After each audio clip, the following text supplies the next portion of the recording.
സന്തോഷം. എല്ലാവരും കരങ്ങൾ ഉയർത്തി ദൈവത്തിന് സ്തോത്രം ചെയ്തോട്ടെ. ശക്തിയോടെ ഒരിക്കൽ കൂടെ ദൈവത്തെ സ്തുതിക്കാം. അനുഗ്രഹിക്കപ്പെട്ട ആരാധനയിൽ കടന്നു വന്ന് പങ്കെടുക്കുന്ന എല്ലാ പ്രിയപ്പെട്ടവർക്കും വേഗം വരുന്ന കർത്താവായ യേശുക്രിസ്തുവിന്റെ വിലയേറിയ നാമത്തിൽ വിനീതമായ സ്നേഹ വന്ദനം അറിയിക്കുകയാണ്. കഴിഞ്ഞ ഒരാഴ്ചക്കാലം മുഴുവൻ നമ്മളെ അത്ഭുതമായി അതിശയകരമായി നടത്തിയ ദൈവത്തിൻ്റെ മുമ്പിൽ നന്ദിയുള്ളവരായി സ്തോത്രം പറയാൻ ദൈവം നമ്മളെ സഹായിച്ചിരിക്കുകയാണ്. നല്ല മനോഹരമായ ഗാനങ്ങൾ പാടി ആത്മനിറവിൽ നല്ല സങ്കീർത്തനം ദൈവം നൽകി തന്നു. ഒരു സഭായത്തിൽ ഇനിയും ഒന്നും നടന്നില്ലെങ്കിൽ പോലും ഈ ആഴ്ച ജീവിക്കേണ്ട എല്ലാം ദൈവം തന്നു കഴിഞ്ഞിരിക്കുകയാണ്. അമ്മ നമുക്കൊരു സെക്കൻഡ് പോലും ഇവിടെ പാഴാക്കാനില്ല. നമ്മുടെ ഓരോ സെക്കൻഡും വളരെ വിലപ്പെട്ടതാണ്. മറ്റു കാര്യം ചിന്തിച്ചുകൊണ്ടിരിക്കാനോ മറ്റ് ടൈം സ്പെയർ ചെയ്യാനോ ഈ സഭയിൽ അതിന് സമയമില്ല. നമ്മൾ വന്നത് ദൈവത്തെ ആരാധിക്കാനാണ്. ദൈവത്തെ ദൈവം ഓർത്ത് മഹത്വപ്പെടുത്തണം. ദൈവത്തിന് തക്ക ബഹുമാനം കൊടുക്കണം. ദൈവം ആരെന്നറിഞ്ഞു വേണം ദൈവത്തെ സ്തുതിക്കാൻ. എല്ലാവരും ചെയ്യുന്നതുകൊണ്ട് ഞാനും ചെയ്യുക എന്നുള്ളതല്ല. അതിൻ്റെ അപ്പുറത്തായിട്ട് ഹൃദയത്തിൻ്റെ അന്തർഭാഗത്തു നിന്ന് ഉയരുന്ന ആ റെസ്പെക്റ്റ്, ആ ബഹുമാനം ദൈവം വളരെ കുറിക്കൊള്ളുന്നതാണ്. നമ്മൾ അന്ത്യന്തിരങ്ങളെ ശോധന ചെയ്യുന്ന ദൈവമാണ് നമ്മുടെ ദൈവം. നമ്മുടെ ബ്ലഡ് പ്രഷർ അളക്കാനായിട്ട് മെഷീനുണ്ട്. ആമേൻ. നമ്മുടെ മറ്റ് ഏത് സംവിധാനം MRIയും ആമേൻ സ്കാനിങ്ങും എക്സ്റേയും ഒക്കെ ഉണ്ട്. ഓരോ ലെവലിൽ ശരീരത്തിൻ്റെ ഓരോ ഭാഗങ്ങളെ അളക്കാൻ പറ്റും. പക്ഷേ ഹൃദയവിചാരങ്ങളെ അളക്കുന്ന ഒരു മെഷീനും കണ്ടുപിടിച്ചിട്ടില്ല. ആ മെഷീൻ നമ്മുടെ ദൈവത്തിൻ്റെ കയ്യിലാണ്. കൈവൃത്തി സ്തോത്രം പറഞ്ഞാട്ടോ, ആ ദൈവത്തിൻ്റെ കയ്യിലാണ്. ഇവിടെ 1000 പേര് വന്നാലും 1000 പേരുടെ ഹൃദയത്തിൻ്റെ നിലവാരം അറിയുന്നൊരു ദൈവ സ്വർഗത്തിലുണ്ട്. കൈയടിച്ചുറക്കൊരു സ്തോത്രം പറഞ്ഞാട്ടെ. രക്തത്താൽ ജയം, രക്തത്താൽ ജയം. നമുക്ക് സമയം നമ്മുടെ മുമ്പിൽ വളരെ കുറവായതുകൊണ്ട് വചനത്തിലേക്ക് പ്രവേശിക്കുകയാണ്. 2 രാജാക്കന്മാരുടെ പുസ്തകം 6-ാം അധ്യായത്തിൽ 8-ാമത്തെ വാക്യം വായിച്ചുകൊണ്ടാണ് കഴിഞ്ഞ ആഴ്ചകളായി ഞാൻ നിങ്ങളുടെ ദൈവത്തെ സംസാരിക്കുന്നത്. 2 Kings chapter 6 verse 8 അന്ന് വായിച്ചിട്ട് നമുക്ക് തുടർന്ന് ശുശ്രൂഷയിലേക്ക് പ്രവേശിക്കാം. അനന്തരം അരാം രാജാവിന് ഇസ്രായേലിനോട് യുദ്ധമുണ്ടായി. ഇന്നിന്ന സ്ഥലത്ത് പാളയമിറങ്ങണം എന്നിങ്ങനെ അവൻ തൻ്റെ ഭൃത്യന്മാരുമായി ആലോചന കഴിച്ചു. എന്നാൽ ദൈവപുരുഷൻ ഇസ്രായേൽ രാജാവിനോട് ഇന്ന സ്ഥലത്ത് കൂടി കടക്കാതിരിപ്പാൻ സൂക്ഷിക്കാം, അരാമ്യർ അവിടേക്ക് വരുന്നുണ്ട് എന്ന് പറയിച്ചു. ദൈവപുരുഷൻ പറഞ്ഞും പ്രബോധിപ്പിച്ചും ഇരുന്ന സ്ഥലത്തേക്ക് ഇസ്രായേൽ രാജാവ് ആളയച്ചു. അങ്ങനെ അവനൊരു പ്രാവശ്യമല്ല 2 പ്രാവശ്യമല്ല തന്നെത്താൻ രക്ഷിച്ചത്. ഇതു ഹേതുവായി അരാം രാജാവിൻ്റെ മനസ്സ് ഏറ്റവും കലങ്ങി.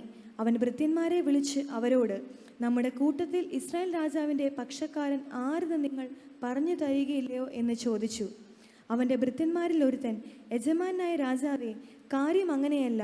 നീ ശയനഗൃഹത്തിൽ സംസാരിക്കുന്ന വാക്കുകൾ ഇസ്രായേലിലെ പ്രവാചകനായ എലീശ ഇസ്രായേൽ രാജാവിനെ അറിയിക്കുന്നുവെന്ന് പറഞ്ഞു. മതി.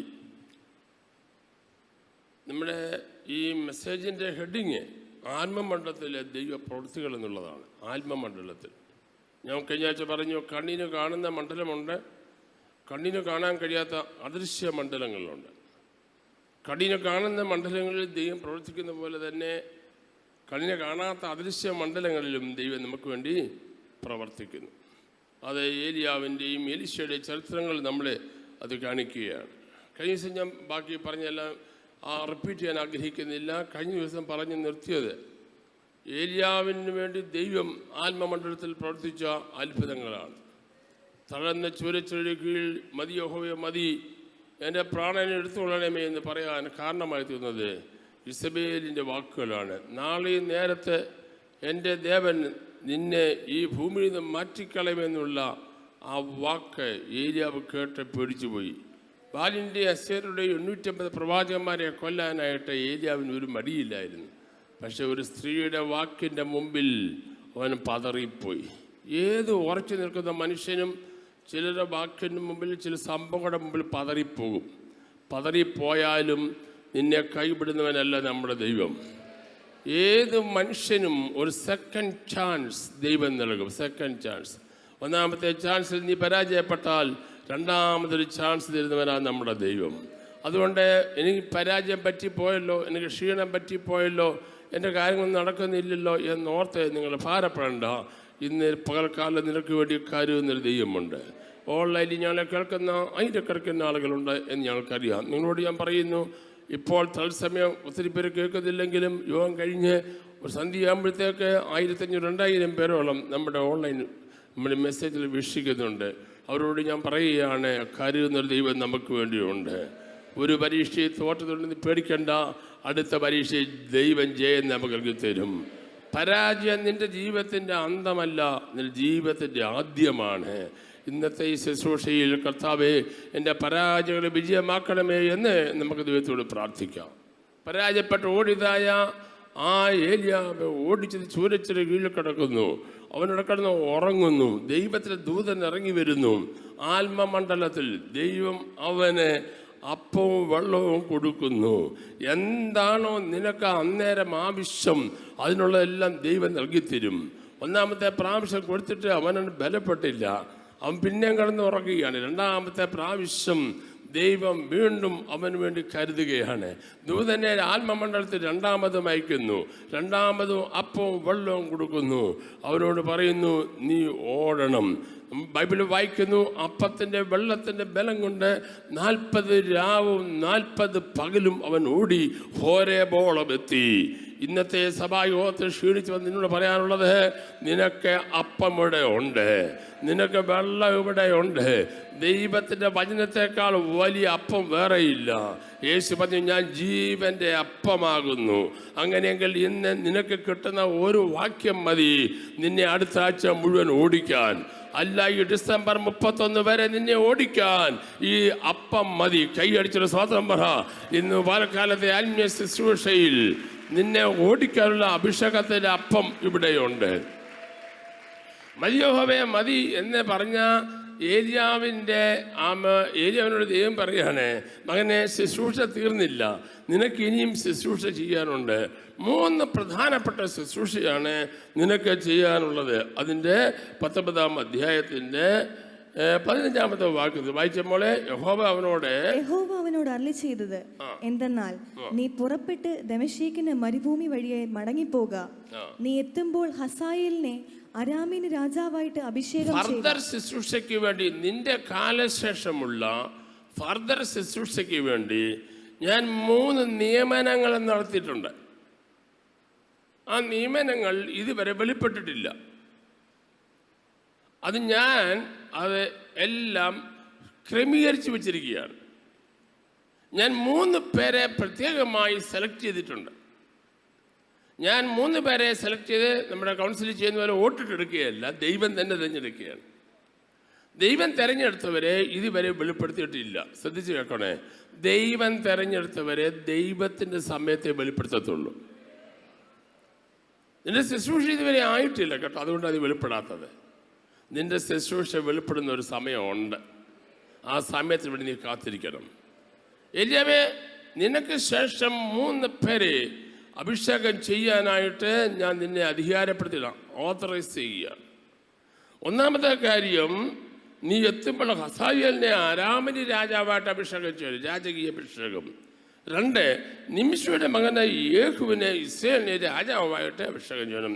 ഈ 2 പേരെയും എങ്ങനെയാണ് അഭിഷേകം ചെയ്തതെന്ന് പിന്നെ സമയമുണ്ടെങ്കിൽ നമുക്ക് പഠിക്കാം. 3-ാമത്തെ കാര്യമാണ് എനിക്കൊന്ന് പറയാനുള്ളത്. നീ ആബേൽ മഹലിയിൽ നിന്നുള്ള സഫാത്തിൻ്റെ മകനായ ഏലിശയെ നിനക്ക് പകരം പ്രവാചകനായിട്ട് അഭിഷേകം ചെയ്യണം.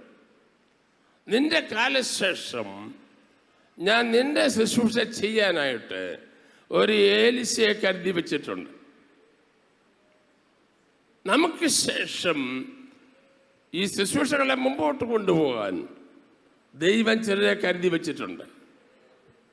നിന്റെ കണ്ണടഞ്ഞാലും നിന്റെ വീട്ടിൽ പാട്ടും പ്രാർത്ഥനയും നടക്കത്തക്കവണ്ണം, നിന്റെ വീട്ടിൽ കുടുംബ പ്രാർത്ഥന നടക്കത്തക്കവണ്ണം, നിന്റെ വീട്ടിൽ വരുന്നവരെ അമ്മ വെറും കൈയോടെ അയക്കാതെ വണ്ണം, നിന്റെ വീട്ടിൽ വന്നവരാരും കരഞ്ഞുകൊണ്ട് പോകാതെ വണ്ണം നീ എന്ത് ചെയ്തോ അതിനേക്കാൾ 10 മടങ്ങ് ചെയ്യിക്കാൻ അടുത്തൊരു തലമുറ ദൈവം കരുതി വച്ചിട്ടുണ്ട്.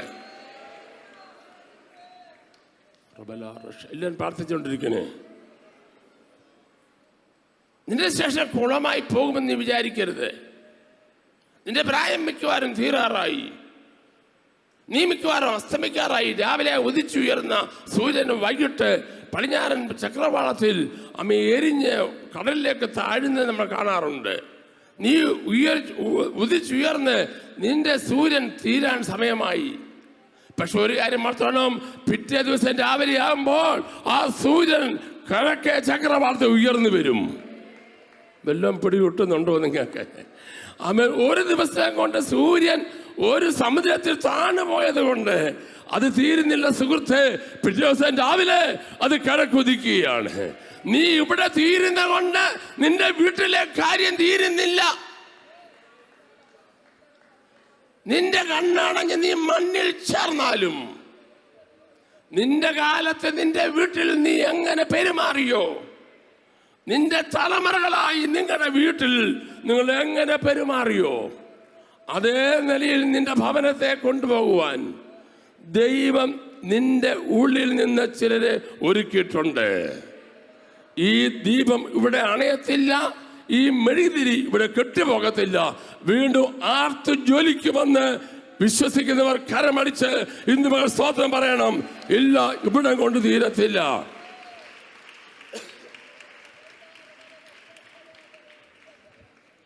സ്തോത്രം. ദൈവത്തിന്റെ കരുതൽ വളരെ വലുതാണ്. അങ്ങനെ ഏലിയാവിന് പകരം എലീശയെ നിയമിക്കാൻ ദൈവം തീരുമാനിച്ചു. ഫുൾ അഡ്രസ്സാ പറഞ്ഞിരിക്കുന്നത്. എന്താ പറഞ്ഞിരിക്കുന്നത്? ആബേൽ മഹലയിൽ നിന്നുള്ള സഫാത്തിന്റെ മകനായ എലീശ. സ്ഥലം പറഞ്ഞു, അപ്പന്റെ പേര് പറഞ്ഞു, മോന്റെ പേര് പറഞ്ഞു. ഇപ്പോഴത്തെ പ്രവാചകൻ പറഞ്ഞ പോലെ ഒരു മോളി ഇവിടെ ഇരിപ്പുണ്ട്, എഴുന്നേക്കാൻ പറയുന്ന പോലെയല്ല. ഒരു ശോശാമ ഇവിടെ വന്നിട്ടുണ്ട്, എഴുന്നേക്കാൻ പറയുന്നതല്ല. ദൈവത്തിൻ്റെ ആത്മാ ദൂത് പറയുമ്പോൾ കറക്റ്റായിട്ട് പറയുന്നത്. ആർക്കും സന്തോഷമില്ലല്ലോ. എടാ, ദൈവം ദൂത് പറഞ്ഞാൽ അത് കറക്റ്റ് ദൂതാണ് പറയുന്നത്, അല്ലാതെ ഞെട്ടും പാലുമില്ലാത്ത ദൂതില്ല. അതൊരു അഭ്യാസമാണ്, അത് നമുക്ക് വേണ്ട. ദൈവം പറഞ്ഞാൽ പറഞ്ഞോണം, നീ ഊഹിച്ചൊന്നും പറയാൻ പോകല്ല. യഹോവയെ ദൈവം ഇപ്രകാരം അരുളി ചെയ്തു എന്ന് നിന്റെ നാവിൽ വന്നാൽ,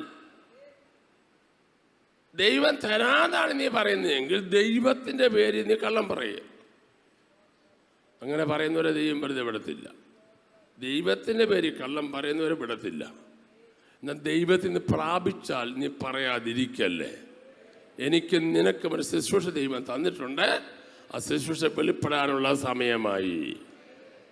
അപ്പോൾ 3 പേരെ അഭിഷേകം ചെയ്യാനായിട്ട് പറഞ്ഞു. അതിൽ ആദ്യമായി ഏലിയാവ് ചെയ്തത് എലീശയെ അഭിഷേകം ചെയ്യാനായിട്ടാണ് ഏലിയാവ് ആഗ്രഹിച്ചത്. വായിച്ചാട്ട് അതിന് മുമ്പൊരു കാര്യം പറയുന്നുണ്ട്. ഏലിയാവ് കൂടെ പറയുന്നൊരു കാര്യം ഉണ്ടായിരുന്നു. ഞാൻ ഒരുത്തൻ മാത്രം സൃഷ്ടിച്ചു, ഞാൻ ഒരുത്തൻ മാത്രം എല്ലാം ചെയ്തു, ഞാനാണ് ഈ പരിപാടി എല്ലാം ചെയ്തതെന്ന് കൂടെ അവനെ തന്നെ ഒന്ന് ബൂസ്റ്റ് ചെയ്ത് പറയുന്ന ഒരു സ്വഭാവം ഏരിയയിലുണ്ടായിരുന്നു. വേറെ ആരുമില്ല, ഞാൻ ഒറ്റയ്ക്കേ ഉള്ളൂ, ഞാൻ ഒറ്റയ്ക്ക് ഇതെല്ലാം ചെയ്ത് ഞാൻ ഒറ്റയ്ക്കേ ഉള്ളൂ എന്ന്, വേറെ ആരെയും ഞാൻ കാണുന്നില്ല എന്നൊക്കെ പറയുന്ന രീതി ഏരിയയിലുണ്ടായിരുന്നു. കാരണം കുഴപ്പമില്ല, ഇത്തരം കാര്യം ചെയ്തിട്ടും ആരും കൂടെ സഹായിക്കാനൊന്നും വന്നില്ല. ആ വിഷമത്തിൽ പറഞ്ഞു പോന്നതാണ്. പക്ഷെ ദൈവം ഒരു കാര്യം പറയുകയാണ് 18-ാം വാക്യത്തിൽ, എന്നാൽ ഏലിയാവേ, എന്നാൽ ബാലിന് മടങ്ങാത്ത മുഴങ്കാലും അവനെ ചുംബനം ചെയ്യാത്ത വായുള്ളവരുമായി ആകെ 7000 പേരെ ഞാൻ ഇസ്രായേലിൽ ശേഷിച്ചിരിക്കുന്നു. മോനെ ഏലിയാവേ, നീ കൂടെ പറയുന്നുണ്ടല്ലോ ഞാൻ ഒരുത്തനേ ഉള്ളെന്ന്. ശരി, അങ്ങനെ ചില അതിവിശുദ്ധന്മാരാകും. ഞാൻ മാത്രമേ ഉള്ളൂ, ഞാൻ മാത്രമേ പ്രാർത്ഥിക്കത്തുള്ളൂ, ഞാൻ മാത്രമേ ഉപവസിക്കത്തുള്ളൂ, ഞാൻ മാത്രമേ കൈ എടുക്കത്തുള്ളൂ, ഞാൻ മാത്രമേ സ്വത്രാഴ്ച എടുക്കത്തുള്ളൂ. എല്ലാം ഒരു 5 രൂപ കൊടുത്താൽ 5000 കൊടുത്താലും എല്ലാം പറയുന്നത് ഇടപെടുന്നില്ല. 10 രൂപ കൊടുത്താൽ പറയാൻ 10000 കൊടുത്തെന്ന് പറയും. അങ്ങനെ പറയുന്ന ആളുകളുണ്ട്. പുറമ്പുച്ചടിക്കണ്ട. ദൈവം പറയാം, മോനെ നീ ഒന്നല്ലടാ, ഞാൻ ഒളിപ്പിച്ച് വെച്ചിട്ടുണ്ട്. നിന്റെ കണ്ണിന് എല്ലാവരെയും കാണാനൊക്കത്തില്ല. ആമേൻ. നിന്റെ കണ്ണിനെ കാണാത്ത ചില ഒളിപ്പിടങ്ങൾ എനിക്കുണ്ട്. സജ്ജേക്കണേ, ആഹാബിൻ്റെ പോലീസുകാർക്ക് പടയാളികളൊക്കെ കണ്ടുപിടിക്കാൻ കഴിയാത്ത ചില ഒളിത്താവളങ്ങൾ ദൈവത്തിൻ്റെ കയ്യിലുണ്ട്. അവിടെയാണ് നിന്നെ ഒളിപ്പിച്ച് വെച്ചിരിക്കുന്നത്. ദൈവത്തിന് അവരെ ക്വാളിഫിക്കേഷൻ കേൾക്കണോ? ആ ഒളിച്ചിരിക്കുന്ന 7000 പേരെ ക്വാളിഫിക്കേഷൻ കേട്ടോ? എന്താ പറയുന്നത്? എന്താണ്? അങ്ങനെ അവൻ ബാലിന് മടങ്ങാത്ത മുഴങ്കാലും അവനെ ചുംബനം ചെയ്യാത്ത വായുമുള്ളവരായി 7000 പേര് എന്ന് പറഞ്ഞാൽ അന്ധകാര ശക്തിക്ക് ആമേൻ ഈ എന്താ പറയേണ്ടത്, ഈ ബിംബശക്തികൾക്ക്, അശേരായുടെ പ്രതിഷ്ഠകൾക്ക്, ആമേൻ അന്ധകാര ശക്തികൾക്ക്, ആമേൻ മുട്ടുമടക്കാത്ത, അതിനെ ചുംബിക്കാത്ത ഒരു 7000 പേരെ ഒളിപ്പിച്ച് വെച്ചിട്ടുണ്ട്. കേൾക്കണേ ദൈവമക്കളെ, ദൈവത്തിന് വേണ്ടി, വിശുദ്ധിക്ക് വേണ്ടി നീ നിൽക്കുകയാണെങ്കിൽ നിന്നെ ഒളിപ്പിച്ച് വെക്കാൻ ദൈവത്തിന് കഴിയും. നിന്നെ തൊടാൻ ദൈവം സമ്മതിക്കത്തില്ല. ഇന്ന് പൽക്കാലം ഞാൻ ആത്മാവിൽ ശക്തിയില്ലാതെ ഞാൻ പറയുകയാണ്, കേട്ടോണം.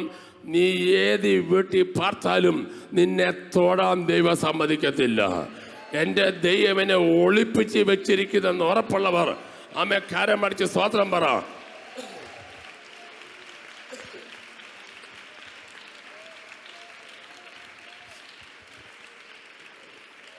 വിസ കിട്ടിയത് കൊണ്ടും എയർ ടിക്കറ്റ് കിട്ടിയത് കൊണ്ടും B1 വിസ കിട്ടിയത് കൊണ്ടും കാര്യമായില്ല.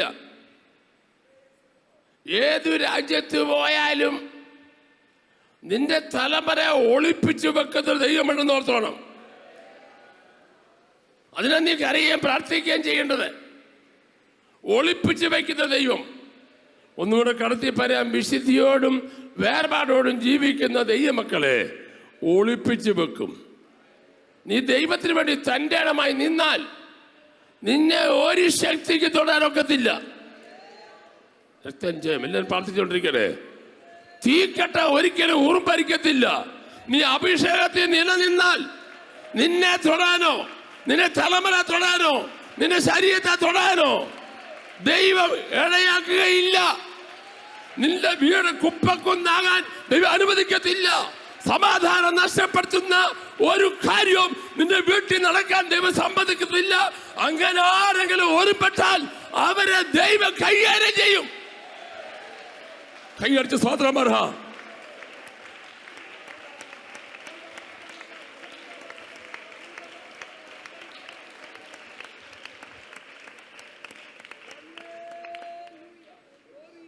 തമിഴ്നാട്ടിൽ ഇപ്പോൾ ഒരു പുതിയ സിനിമാ നടൻ ഇറങ്ങിയിട്ടുണ്ട്. എന്താ പുള്ളിയുടെ പേര്? പാർട്ടി ഉണ്ടാക്കിയ സിനിമാ നടൻ വിജയ് അല്ലേ? വിജയ്. എനിക്ക് ഈ പേരൊക്കെ വലിയ ഓർമ്മയില്ല, പ്രത്യേകിച്ച് സിനിമാ നടന്മാരുടെ. അപ്പോൾ ഈ വിജയ്, ആ പുള്ളി ഇപ്പം ഒരു പാർട്ടി ഉണ്ടാക്കിയ തമിഴ്നാട് മുഴുവൻ പിടിക്കാൻ പോവുക. ലക്ഷങ്ങളാണ് പുറകെ ഓടുന്നത്. അപ്പോൾ കഴിഞ്ഞ ആഴ്ച നടന്നൊരു സംഭവം, അദ്ദേഹത്തിൻ്റെ സ്പെഷ്യൽ പ്രൊട്ടക്ഷനായിട്ടുള്ള ഒരു കാറ്റഗറിയിലുള്ള സംരക്ഷണമാണ്. എന്ന് പറഞ്ഞാൽ 100 കണക്കിന് പോലീസും പട്ടാളവും ഒക്കെ ചുറ്റുമുണ്ട്. അപ്പോൾ അവനെ തൊടാൻ ആർക്കും ഒക്കത്തില്ല. അത്രയ്ക്ക് ഇപ്പോൾ ഫേമസ് ആയി വരികയാണ്.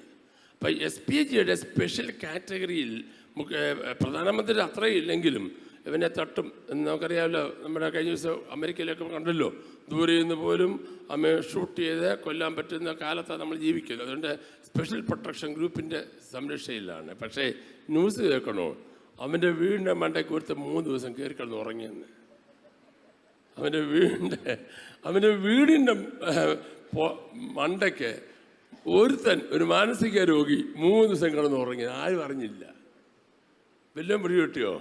അവിടെ ഈ SPG വന്നാലും വേറെ ഫോഴ്സുകൾ വന്നാലും ആമേൻ എത്ര കൈകാര്യം ചെയ്താലും, നമുക്കറിയാം ഇന്ദിരാഗാന്ധിക്ക് എന്തോ ഒരു പ്രൊട്ടക്ഷനായിരുന്നു, തട്ടിക്കളഞ്ഞില്ലേ?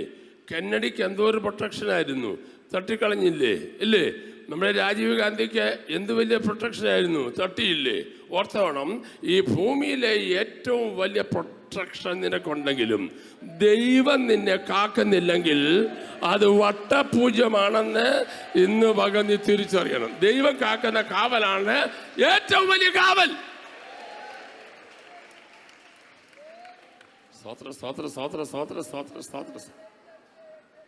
ടിബിനിവിടെ പറഞ്ഞപ്പം പറഞ്ഞു, 1-ാം ദിവസം വന്നില്ലെന്ന് ഉള്ളത് കൊണ്ട് കർത്താവ് കാര്യം മറന്നുപോയെന്നില്ല. അവരൊരു 4-ാം ദിവസം കരുതി വെച്ചിട്ടുണ്ട്. 1-ാം ദിവസം വന്നാൽ രോഗിയെ സൗഖ്യമാക്കിയെന്നേ ലോകം കേൾക്കത്തുള്ളൂ. 4-ാം ദിവസം വന്നാൽ മരിച്ചവനെ ഉയർപ്പിച്ച യേശുവിനെ അറിയാം. നിങ്ങൾക്ക് വല്ല സ്വന്തം പറയാൻ തോന്നുന്നുണ്ടെങ്കിൽ പറഞ്ഞു. ഇന്നത്തെ ആരാധന നിങ്ങളുടെ ജീവിതത്തിൽ ഒരു വലിയ വിടുതൽ വ്യാപരിക്കുകയാണ് ദൈവമക്കളെ. ഒരു സ്പെഷ്യൽ പ്രൊട്ടക്ഷൻ നിന്റെ മേലും എൻ്റെ മേലും ദൈവം കരുതിയിട്ടുണ്ട്. അപ്പോൾ ഈ ഏലീശയെ തപ്പി ഏലിയാവ് പോവുകയാണ്. രണ്ടുപേരും പേര് തന്നെ ഒരു സാമ്യമുണ്ടല്ലേ, ഏലിയാവും എലിശായും. അത് കേൾക്കാൻ തന്നെ ഒരു രസം. രണ്ടും ഒരു സിമിലർ ശുശ്രൂഷയിലേക്ക് ദൈവം നയിക്കുകയാണ്.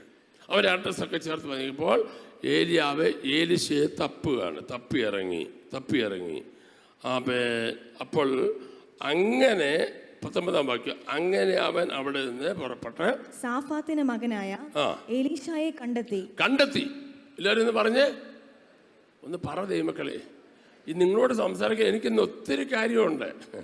ഞാൻ തയ്യാറായി വന്നിരിക്കുക. നിങ്ങൾക്ക് ചിലപ്പോൾ ഇഷ്ടപ്പെടാതൊക്കെ പോകുന്ന കാര്യങ്ങളൊക്കെ ഇനി പുറകെ വരുന്നുണ്ട്. ഇന്നും കൂടെ തീർന്നില്ല, അടുത്ത ആഴ്ച നമ്മൾ തുടരുന്നുമുണ്ട്. ശ്രദ്ധിച്ചു കേട്ടോ. ഇടയ്ക്ക് 3-4 പേര് ഉറങ്ങുന്നുമുണ്ട്. അവരെ ഒന്ന് തട്ടി, നിങ്ങളുടെ അടുത്ത മരത്ത് നോക്കിയേ, ആലോ ഉറങ്ങുന്നത് ഒന്ന് തട്ടി കുഴപ്പമുണ്ടായി ഞാൻ ഏറ്റു. ഒന്ന് തട്ടി നോക്കിയേ അടുത്ത മരത്തിരിക്കുന്നത് ഉറങ്ങുക. നിങ്ങൾ നോക്കിക്കേ. കണ്ടാ, ഇങ്ങോട്ട് നോക്കാനല്ല പറഞ്ഞേ, ഇടത്തോട്ടും മരത്തോട്ടും നോക്കണം ആരെല്ലാം ഉറങ്ങുന്നുണ്ടോ എന്ന്. ഉറങ്ങണമെന്ന് പെയ്യെ തട്ടി, വലിയ അടിക്കുന്നോളം തട്ടിക്കളയല്ലേ.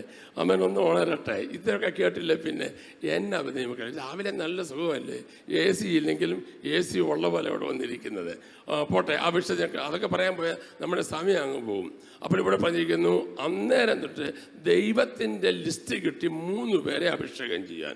3 പേരെ അഭിഷേകം ലിസ്റ്റ് കിട്ടിയപ്പോൾ ഏലിയാവ് തീരുമാനിച്ചു, ഒന്നാമത് എനിക്ക് പകരമുള്ള ആളെ എന്ത് ചെയ്യാം, തിരഞ്ഞെടുക്കുക. ഞാൻ ആയിരുന്നാലുണ്ടല്ലോ സാങ്കുട്ടി, ആദ്യ രാജാക്കന്മാരെ അങ്ങ് അഭിഷേകം ചെയ്തിട്ട് ഒടുവിലേ ഈ ആളെടുക്കുന്നത്. കാരണം എൻ്റെ പുറകെ വരുന്നതിന് അവിടെ നിൽക്കട്ടെ, എനിക്ക് ശുശ്രൂഷ കുറച്ചുകൂടെ ഉണ്ടല്ലോ, അവനെ പിന്നെ ഇങ്ങോട്ട് കയറ്റാം എന്ന് പറഞ്ഞ് ഞാൻ നിന്നേനെ. പക്ഷേ ഏലിയാവ് ചെയ്തത് അങ്ങനെയല്ല. അവന് എത്രയും പെട്ടെന്ന് മേപ്പോട്ട് പോകാനുള്ള സമയമായി വരിക. അതിനെക്കുറിച്ചൊക്കെ നമ്മൾ അടുത്ത ദിവസം പറയുന്നുണ്ട്. അപ്പോൾ അതിന് മുമ്പായിട്ട് ഇവിടെ ശുശ്രൂഷ കവർപ്പെടുത്തണം. എനിക്ക് പല ബൈബിൾ കോളേജുകളുണ്ട്, ആർക്ക്, എനിക്കല്ല, ഏലിയാവിന്. അപ്പോൾ അവിടെയൊക്കെ ക്രമീകരണങ്ങൾ ഉണ്ടാക്കിയിട്ട് വേണം ഏലിയാവിന് പോകാൻ. അതിന് പ്രാപ്തനായ ഒരാളെ ഏലിയാവ് തപ്പുന്നതിന് മുമ്പ് ദൈവം തപ്പിക്കൊടുത്തു. സ്വതന്ത്രം പറഞ്ഞാട്ടെ. നിന്റെ സെലക്ഷൻ അല്ലേ വലുത്, ദൈവത്തിന് സെലക്ഷനാ തരുത്. വിലപിടി കിട്ടുന്നുണ്ടോ? അങ്ങനെ അപ്പോൾ ഏലിയാവ് തീരുമാനിച്ചു, എനിക്ക് പകരമുള്ള ആളെ ആദ്യം എടുക്കാം. അതിന് തെരഞ്ഞു നടക്കുമ്പോൾ ഇരിക്കുന്നു, അങ്ങനെ അവൻ അവിടെ നിന്ന് പുറപ്പെട്ട് സഫാത്തിന്റെ മകനായ എലീശയെ കണ്ടെത്തി. എലിശയെ കണ്ടെത്തി എന്ന് പറഞ്ഞേ, ഉറക്കെന്ന് പറഞ്ഞേ, ഉറക്കെന്ന് പറഞ്ഞേ. ആ നിമിഷം വരെ എലീശയെ ലോകത്തിൽ ഒറ്റ മനുഷ്യർക്കും അറിയത്തില്ല. ഏലിയാവിനും ദൈവത്തിനും മാത്രമേ അറിയത്തുള്ളൂ എലീശയെ കുറിച്ച്. എനിക്ക് ആ ഭാഗം ഭയങ്കരമായി ഇഷ്ടപ്പെട്ടു ദൈവമക്കളെ. കണ്ടെത്തിയെന്ന് നിങ്ങൾക്ക് എൻ്റെ ആഴമെല്ലാം മനസ്സിലായോ? ദൈവത്തിന്റെ സെലക്ഷൻ നിന്റെ മേലുണ്ടെങ്കിൽ നീ എവിടെ ഒളിച്ചിരുന്നാലും നിന്നെ കണ്ടെത്തുന്നൊരു ദൈവമാണ് നമ്മുടെ ദൈവം.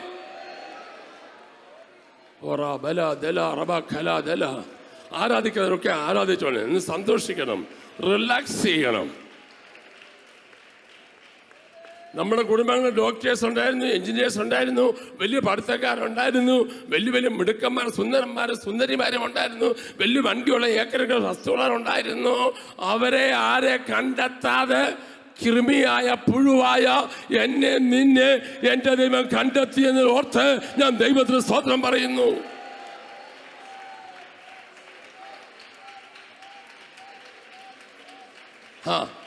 എൻ്റെ സന്തോഷം പറയട്ടെ.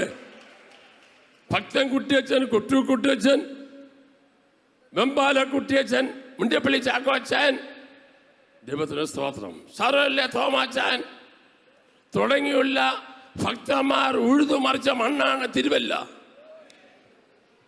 അവരെ കണ്ണീർ വീണ സ്ഥലമാണിത്. അവരെ കാൽപാദങ്ങൾ സ്പർശിച്ച സ്ഥലമാണ് തിരുവല്ല. അവർ വിതച്ച വിത്താണ് ഈ ദേശത്ത് വ്യാപരിക്കുന്നത്.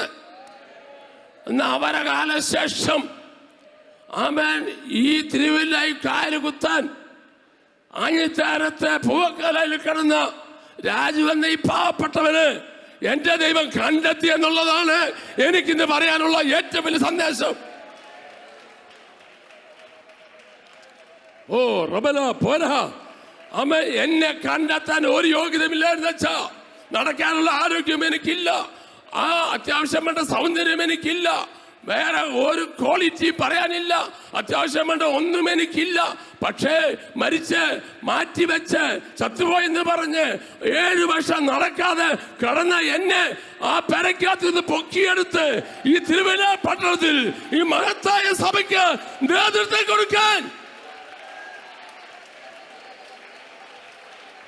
ദൈവം എന്നെ കണ്ടെത്തിയോ അച്ഛാ?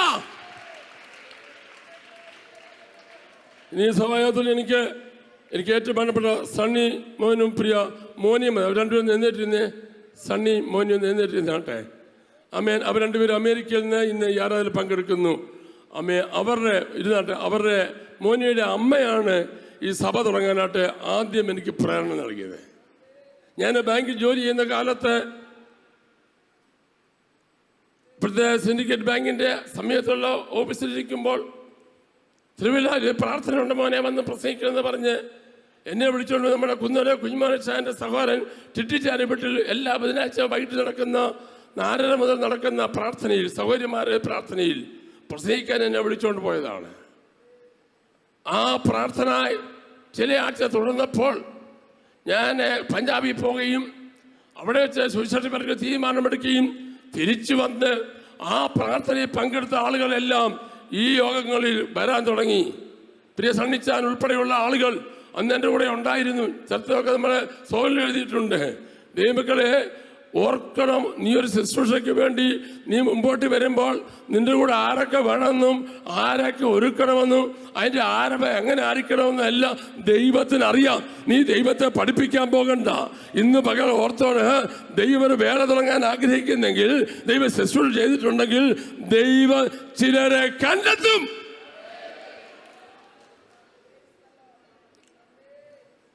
സ്തോത്രം, സ്തോത്രം, സ്തോത്രം.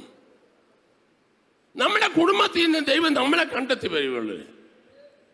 വെറുതെ കണ്ടെത്തിയതല്ല, നേരത്തെ ദൈവം പറഞ്ഞിട്ടുണ്ട് അവനെ കണ്ടെത്തണമെന്ന്.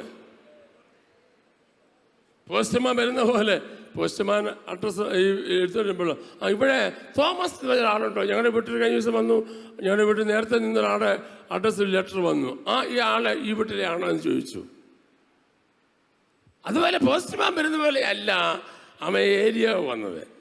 ഏലിയാവ് കണ്ടെത്തുകയാണ്. തിരക്കി നടന്നപ്പോൾ നമ്മുടെ ഏലിശയെ കണ്ടെത്തി. ആ ദൂതിലൊക്കെ പ്രവേശിക്കുന്നതിന് മുമ്പേ ഞാൻ പറയട്ടെ, ചിലരെ ഇന്ന് പകൽ ദൈവം കണ്ടെത്തുകയാണ്. ഒരു ദൂതൂടെ പറയാം.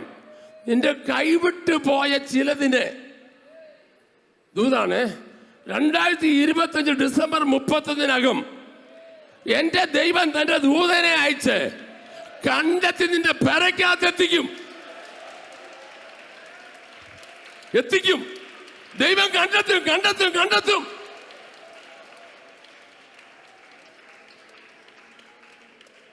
നിന്റെ മോക്ക് വേണ്ട ചെറുക്കനെ നീയല്ല കണ്ടെത്തിയത്, എന്റെ ദൈവമാ കണ്ടെത്തിയ. നിന്റെ ചെറുക്കന് വേണ്ട പെണ്ണിനെ നീയല്ല കണ്ടെത്തിയ, ദൈവമാ കണ്ടെത്തിയ. നിന്റെ വീടിനെ നീയല്ല കണ്ടെത്തിയ, ദൈവമാ. നിന്റെ വണ്ടി നീയല്ല കണ്ടെത്തിയ, ദൈവമാ. നമുക്ക് വേണ്ടി എല്ലാം കണ്ടെത്തുന്ന ഒരു ദൈവമുണ്ടെന്ന് അത് അനുഭവിക്കുന്നവർ മാത്രം കൈവച്ച് സ്വത്രം പറ. ഇന്നു എനിക്ക് വേണ്ടി എല്ലാം കണ്ടെത്തി എന്നെ രാജാവാക്കിയ, എന്നെ പുരോഹിതനാക്കിയ, എന്നെ മഹാനാക്കിയ, എനിക്ക് ശുശ്രൂഷ നൽകിയ എന്നെ കണ്ടെത്തിയ ദൈവം.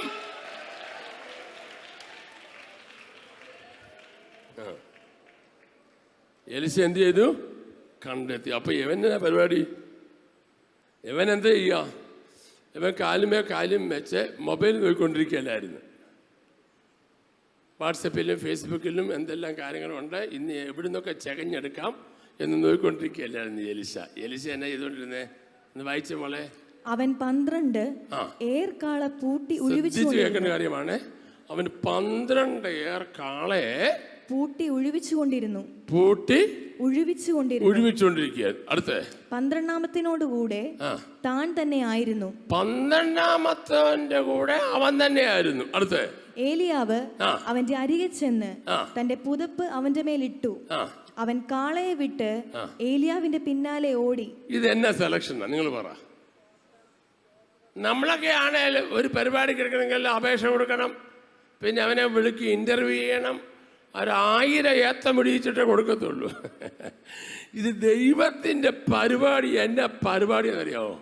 ദൈവത്തിൻ്റെ അഭിഷേകത്തിനെ ദൈവം അയച്ച് യവനെ കണ്ടെത്തിയപ്പോൾ യവൻ ചെയ്യുന്നത് യവൻ കണ്ടെത്തൽ ഉഴുതുകൊണ്ടിരിക്കുക.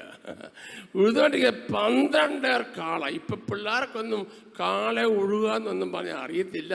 അവർക്ക് ട്രാക്ടറേ അറിയത്തുള്ളൂ. ഞങ്ങളുടെ വീട്ടിൽ 2 കാളയും 1 കലപ്പയും ഉഴുന്ന പരിപാടിയൊക്കെ എൻ്റെ ഫാദറ് ചെയ്യുമായിരുന്നു. ഞാനും കൂടെ കലപ്പയുടെ കയ്യെ പിടിച്ചിട്ടുണ്ട്. ശരിക്കൊന്നും അറിയത്തില്ല. എനിക്കത് വലിയ ഇഷ്ടമായിരുന്നു. അതിൻ്റെ പുറകെയൊക്കെ പോയിട്ടുണ്ട്. പ്രിയമുള്ളവരെ, അതൊരു സംഭവമാണ്. അതിന് പിള്ളേരുടെ പറഞ്ഞിട്ട് കാര്യമില്ല. ഇനി കാണാൻ ഒറ്റ പരിപാടിയേ ഉള്ളൂ. മരമടി എന്ന് പറഞ്ഞിട്ട് പരിപാടിയുണ്ട് തമിഴ്നാട്ടിൽ. അത് വർഷത്തിൽ ഒരിക്കലുണ്ട്. അത് വല്ലതും ടി വിക്കകത്ത് വരികയാണെങ്കിൽ കണ്ട് മനസ്സിലാക്കാനല്ലാതെ ഇനിയും കാളെ ഉഴുന്ന് കാണാൻ നമുക്കുള്ള അവസരമില്ലെന്നുള്ള ദുഃഖവാർത്തയുടെ ഈ കൂട്ടത്തിൽ അറിയിക്കുകയാണ്. പോട്ടെ. അപ്പോൾ ഈ 12 കാളെ ഉഴുതുകൊണ്ടിരിക്കുമ്പോൾ 12ാമത്തേതിൻ്റെ കൂടെ ആരുമുണ്ട്? നിങ്ങൾ പറ. ആ കണ്ടത്തിൻ്റെ ഉടമസ്ഥൻ എന്നാ ചെയ്യേണ്ടത്? ഒരു ചാരുകസരം എടുത്തുകൊണ്ട് വന്ന് കാലും വെച്ച് ഉഴുന്നത് കറക്റ്റാണോ എന്ന് നോക്കിയാൽ പോരായോ? എവനെന്തിനാണ് 12ാമത്തിന് പുറകിൽ ഇതിൻ്റെ വാലിയെ പിടിച്ചോണ്ട് നടക്കുന്നത്? ദൈവത്തിന് ശ്രദ്ധിച്ച് കേൾക്കണേ. ദൈവം എപ്പോഴും സെലക്ട് ചെയ്യുന്നത് ഉറക്കം തൂങ്ങിയല്ല, എനർജറ്റിക് ആയിട്ടുള്ളവരെയാണ്. മനസ്സിലായോ? ദൈവത്തിൻ്റെ സെലക്ഷൻ എപ്പോഴും ഉറക്കം തൂങ്ങലോടല്ല, ചെയ്യുന്നതിനോടാണ്. ദൈവത്തിന് ഭയങ്കര ഇഷ്ടമാണ്, താല്പര്യമാണ് ആക്റ്റീവായി നിൽക്കുന്നവർ. മിക്കവാറും ആളുകൾ പാസീവായിട്ടിരിക്കാൻ ആഗ്രഹിക്കുന്നു. ഞാൻ പുതിയ ചിന്തിച്ചു, ശൗലിനെ എന്തിനാ ദൈവം തിരഞ്ഞെടുത്തത്? അവൻ്റെ ഉത്സാഹം കണ്ടോണ്ടാണ് ദൈവനെ തിരഞ്ഞെടുത്തത്. എടാ, റോമാ മാത്രം വേണ്ടി 1 മിനിറ്റ് അടങ്ങിയിരിക്കാതെ കാണുന്ന ക്രിസ്ത്യാനിലെ പിടിച്ചു കെട്ടി തടവിലാക്കാൻ ഓടുന്ന അവൻ്റെ ഓട്ടം കണ്ടപ്പോൾ ദൈവത്തിന് തോന്നി എവനെ തിരിച്ചു പിടിച്ചാൽ നമുക്ക് വളരെ പ്രയോജനമാണെന്ന്. ആത്മീയത്തിലാണെങ്കിലും ഭൗതികത്തിലാണെങ്കിലും ആക്റ്റീവായി നിൽക്കുന്നവരാണ് ദൈവം തിരയുന്നത്.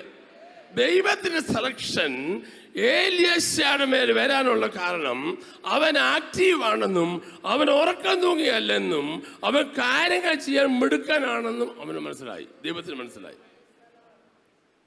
നമ്മളെങ്ങനെയാണെന്നറിയാം, ഈ പോലീസുകാരെ ജോലിക്ക് കയറുമ്പോൾ വരുന്ന ഈ ആളുകളെ, ഈ പിടിക്കുന്നവരെ ശരിക്കും ഇടിക്കണം. പേപ്പറിൽ കണ്ടുകൊണ്ടിരിക്കുകയല്ലേ, ഇടിയോടിടിയ. അപ്പോൾ അതിൻ്റെ ന്യൂസുകളിൽ വന്ന് ഇടിക്കണം. അപ്പോൾ ഈ SIയും DYSP ഒക്കെ ആയാൽ പിന്നെ ഇടിക്കുന്ന ഒത്തം നോക്കിയാൽ മതി. മറ്റൊന്ന് ഇടിക്കുന്നത് ഒത്തം ഒന്ന് നോക്കിയാൽ മതി. പോരാടാൻ 2 രൂപ കൊടുക്കുക എന്ന് പറഞ്ഞാൽ മതി. ഈ നേഴ്സിങ്ങിൻ്റെ പഠിത്തം കഴിഞ്ഞിട്ടാണ് കയറുമ്പം കുത്തിവെപ്പോട് കുത്തിവെപ്പ്, ഡയപ്പർ മാറുന്നു, അങ്ങോട്ടോടുന്നു, ഭയങ്കര ബഹളം. പക്ഷേ ഹെഡ് നേഴ്സ് ആയി കഴിഞ്ഞാൽ ഫ്ലോറിൻ്റെ ചുമതല കിട്ടിയാൽ കുത്തിവെക്കുന്ന ഒത്തം നോക്കിയാൽ മതി. പിടികിട്ടിയില്ലേ? കുത്തിവെക്കുന്നത് ഒത്തം നോക്കിയാൽ മതി. വിശ്വാസത്തിൽ ഇറങ്ങിയ കാലത്ത് നമ്മളും ഭയങ്കര ആക്റ്റീവായിരുന്നു. ഇപ്പം നമ്മൾ എന്നാ പരിപാടി? ഒത്തം നോക്കുക. എന്തുവാ? ഒന്ന് ചിരിക്കെങ്കിലും ചെയ്യേ. സ്വോത്രം പറ, ചിരിച്ച ആയുസ് കൊടുക്കും. ക്രിസ്തോഷൻ തിരുമേനിക്ക് 103 വയസ്സുണ്ടായിരുന്നു. ഇന്ത്യ കടിച്ചു പിടിച്ചിട്ട് ഒരു കാര്യമില്ല. ഒത്തം നോക്കുക. ഇന്നത്തെ പ്രസംഗം ഒത്തോ, ഇന്നത്തെ തിരുവത്താഴം ഒത്തോ, ഇന്നത്തെ പാട്ടൊത്തോ, ഇന്നത്തെ ഡ്രസ് ഒത്തോ, എല്ലാം ഒത്തം നോക്കാൻ നിന്നെ ആരാക്കിയിട്ടുണ്ട് ഇവിടെ? ഒത്തം നോക്കാൻ ഞങ്ങളുണ്ട് ഇവിടെ. എടാ, നീ വന്ന ദൈവത്തെ ആരാധിക്കാനാ, ഒത്തം നോക്കാനല്ല നീ വന്നത്. നീ ആക്റ്റീവായി ദൈവത്തെ ആരാധിക്കണം. കൈയടിക്കാൻ പറഞ്ഞാൽ കൈയടിക്കണം, വാതിറക്കാൻ പറഞ്ഞാൽ വാതിറക്കണം, തുള്ളിച്ചാടി ആരാധിക്കാൻ, കൃപ ലഭിച്ച തുള്ളിച്ചാടി ദൈവത്തെ ആരാധിക്കണം. പെന്തിക്കോസ്ത് സഭയിൽ ഒത്തം നോക്കാൻ ആള് വേണ്ട. ഒത്തം നോക്കാൻ ദൈവം നോക്കിക്കോളും. ഒത്തം നോക്കാൻ പരിശുദ്ധാത്മാവുണ്ട്. നിന്നെ ആരേൽപ്പിച്ചു? പെന്തിക്കോസ്ത് സഭയിലെ മുഴുവൻ പ്രശ്നങ്ങളെ കാണാൻ എന്നറിയാമോ? ഒത്തം നോക്കാനുള്ള ആളുകളേ ഉള്ളൂ. കാര്യം ചെയ്യാൻ ആളില്ല.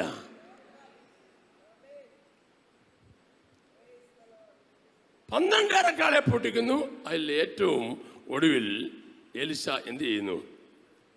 അവൻ പൊട്ടുന്നു. ദൈവമക്കളെ, ഞാൻ ഇന്ന് ഈ വിഷയം ഒന്ന് ഡൈവേർട്ട് ചെയ്യുകയാണ്. ഇനി ബാക്കി നമുക്ക് പിന്നെ പറയാം, അടുത്ത ദിവസം പറയാം. വിഷയം ഡൈവേർട്ട് ചെയ്യുകയാണ്. മടിയന്മാരെ ദൈവത്തിന് ഇഷ്ടമല്ല. അയ്യോ, ഒരമ്മമ്മയെ സ്തോത്രം പറഞ്ഞുള്ളൂ. മടിയന്മാരെ ദൈവത്തിന് ഒന്ന് പറ ഇഷ്ടമല്ല. നിങ്ങളുടെ മടിയന്മാരല്ലല്ലോ, അതിന് പിന്നെ പറഞ്ഞ കുഴപ്പമില്ല. നമുക്കത് വായിക്കാം. സദൃശവാക്യം 6-ാം അധ്യായത്തിൻ്റെ 6 മുതൽ 10 വരെ വായിച്ചു. സദൃശവാക്യം 6-ാം അധ്യായത്തിൻ്റെ 6 മുതൽ 10 വരെ വാക്യം. മടിയാ, ഉറുമ്പിന്റെ അടുക്കൽ ചെല്ലുക. എന്താ എങ്ങനെ വിളിക്കുന്നേ? മടിയാ. നമ്മൾ വിഷയം ഡൈവേർട്ട് ചെയ്ത് പോകുകയാണ്. എങ്ങോട്ട് തിരിയുക? സംഭവം മടിയന്മാരിലൊക്കെ തിരിയുകയാണ്. അപ്പോൾ അതിനകത്തൂടെ ഇന്ന് ദൈവത്തിന് കുറച്ച് കാര്യം സംസാരിക്കാനുണ്ട്. അതാണ് ഇനി പറയാൻ പോകുന്നത്. മടിയില്ലാതെ 12 കാലയുടെ കൂടെ എന്ന് പൂട്ടിയ ഏലീശയെ ദൈവം തിരഞ്ഞെടുത്തതുപോലെ ദൈവത്തിന് വേണ്ടി മടിയില്ലാതെ നിൽക്കുന്നവരെയാണ് ദൈവം അനുഗ്രഹിക്കുന്നത്. സ്തോത്രം. സദൃശവാക്യം 6-ാം അധ്യായത്തിൽ പറയുകയാണ്, മടിയ ഉറുമ്പിന്റെ അടുക്കൽ ചെല്ലുക, അതിന്റെ വഴികളെ നോക്കി ബുദ്ധി പഠിക്കുക. അതിന് നായകനും മേൽവിചാരകനും അധിപതിയും ഇല്ലാതിരുന്നിട്ടും വേനൽക്കാലത്ത് തന്റെ ആഹാരം ഒരുക്കുന്നു, കൊയ്ത്തുകാലത്ത് തന്റെ തീൻ ശേഖരിക്കുന്നു. മടിയാ, നീ എത്ര നേരം കിടന്നുറങ്ങും? എപ്പോൾ ഉറക്കത്തിൽ നിന്ന് എഴുന്നേൽക്കുന്നുള്ളത് നമ്മുടെ പേര് ചേർത്ത് വായിച്ചോണം കേട്ടോ. വായിച്ചോ. കുറെ കൂടെ ഉറക്കം, കുറെ കൂടെ നിദ്ര, കുറെ കൂടെ കൈകെട്ടി കിടക്ക. അങ്ങനെ നിന്റെ ദാരിദ്ര്യം വഴിപോക്കനെ പോലെയും നിന്റെ ബുദ്ധിമുട്ട് ആയുധപാണിയെ പോലെയും വരും. നിങ്ങൾ ഈ ആഴ്ചയിൽ എല്ലാവരും ഇനി നമ്മൾ സീരിയസ് ആകാൻ പോയി. ഇനിയിപ്പോൾ ഇച്ചിരി കാര്യഗൗരവമായ കാര്യം പറയാൻ പോകുന്നത്. എല്ലാവരും ഈ ആഴ്ച മുഴുവനെ സദൃശവാക്യം ഒന്ന് വായിക്കണം. എന്നാ നല്ല പുസ്തകം. ഞാൻ കഴിഞ്ഞ ദിവസം ഒന്ന് വായിച്ചപ്പോൾ എനിക്കത് അടച്ചു വെക്കാൻ തോന്നിയില്ല. ഒത്തിരി നല്ല കാര്യം, നമ്മൾ അറിയേണ്ട നല്ല കാര്യങ്ങൾ അതിനകത്തുണ്ട്. ഈ 6-ാം അധ്യായം ഞാൻ അതിനെക്കുറിച്ച് പ്രസംഗിക്കാൻ പോവുകയാണ്. 6-ാം അധ്യായത്തിൽ 4 കൂട്ടം കാര്യങ്ങൾ ആണ് പ്രധാനമായി. ഈ 6-ാം അധ്യായത്തിൽ നിങ്ങൾ ഇങ്ങോട്ട് നോക്കിയാൽ ഞാൻ വായിപ്പിക്കാൻ സമയമില്ല, വളരെ ചുരുക്കമാണ്. 4 കൂട്ടം. ഒന്ന്, ജീവിതയാത്ര ശ്രദ്ധിക്കേണ്ട 4 വിഡ്ഢിത്തങ്ങൾ, 4 മണ്ടത്തരങ്ങളിൽ നിന്ന് ഒഴിഞ്ഞു മാറണമെന്നാണ് ഈ 6-ാം അധ്യായത്തിൽ പറയുന്നത്. ഒന്നാമത്തെ കാര്യം ബാക്കി ജാമ്യം നിൽക്കരുത്. കൂട്ടുകാരന് വേണ്ടി എന്ത് ചെയ്യല്ലേ? ഒന്ന് പറ. ജാമ്യം നിൽക്കല്ലേ. നിന്ന വിവരം അറിയും. നിന്നവരെല്ലാം അറിഞ്ഞിട്ടുണ്ട്. അതുകൊണ്ട് എന്ത് ചെയ്യണ്ടേ? അത് നമ്മുടെ വിഷയമല്ല, അത് ഞാൻ നീട്ടുന്നില്ല. കൂട്ടുകാരന് വേണ്ടി എന്ത് ചെയ്യല്ലേ? പിന്നെ 2, മടിയനായി ജീവിക്കല്ലേ. അതാണ് 2ാമത്തെ സന്ദേശം. 3ാമത്തെ കാര്യം, കുഴപ്പം സൃഷ്ടിക്കുന്ന പ്രവണത ഉണ്ടാക്കല്ലേ.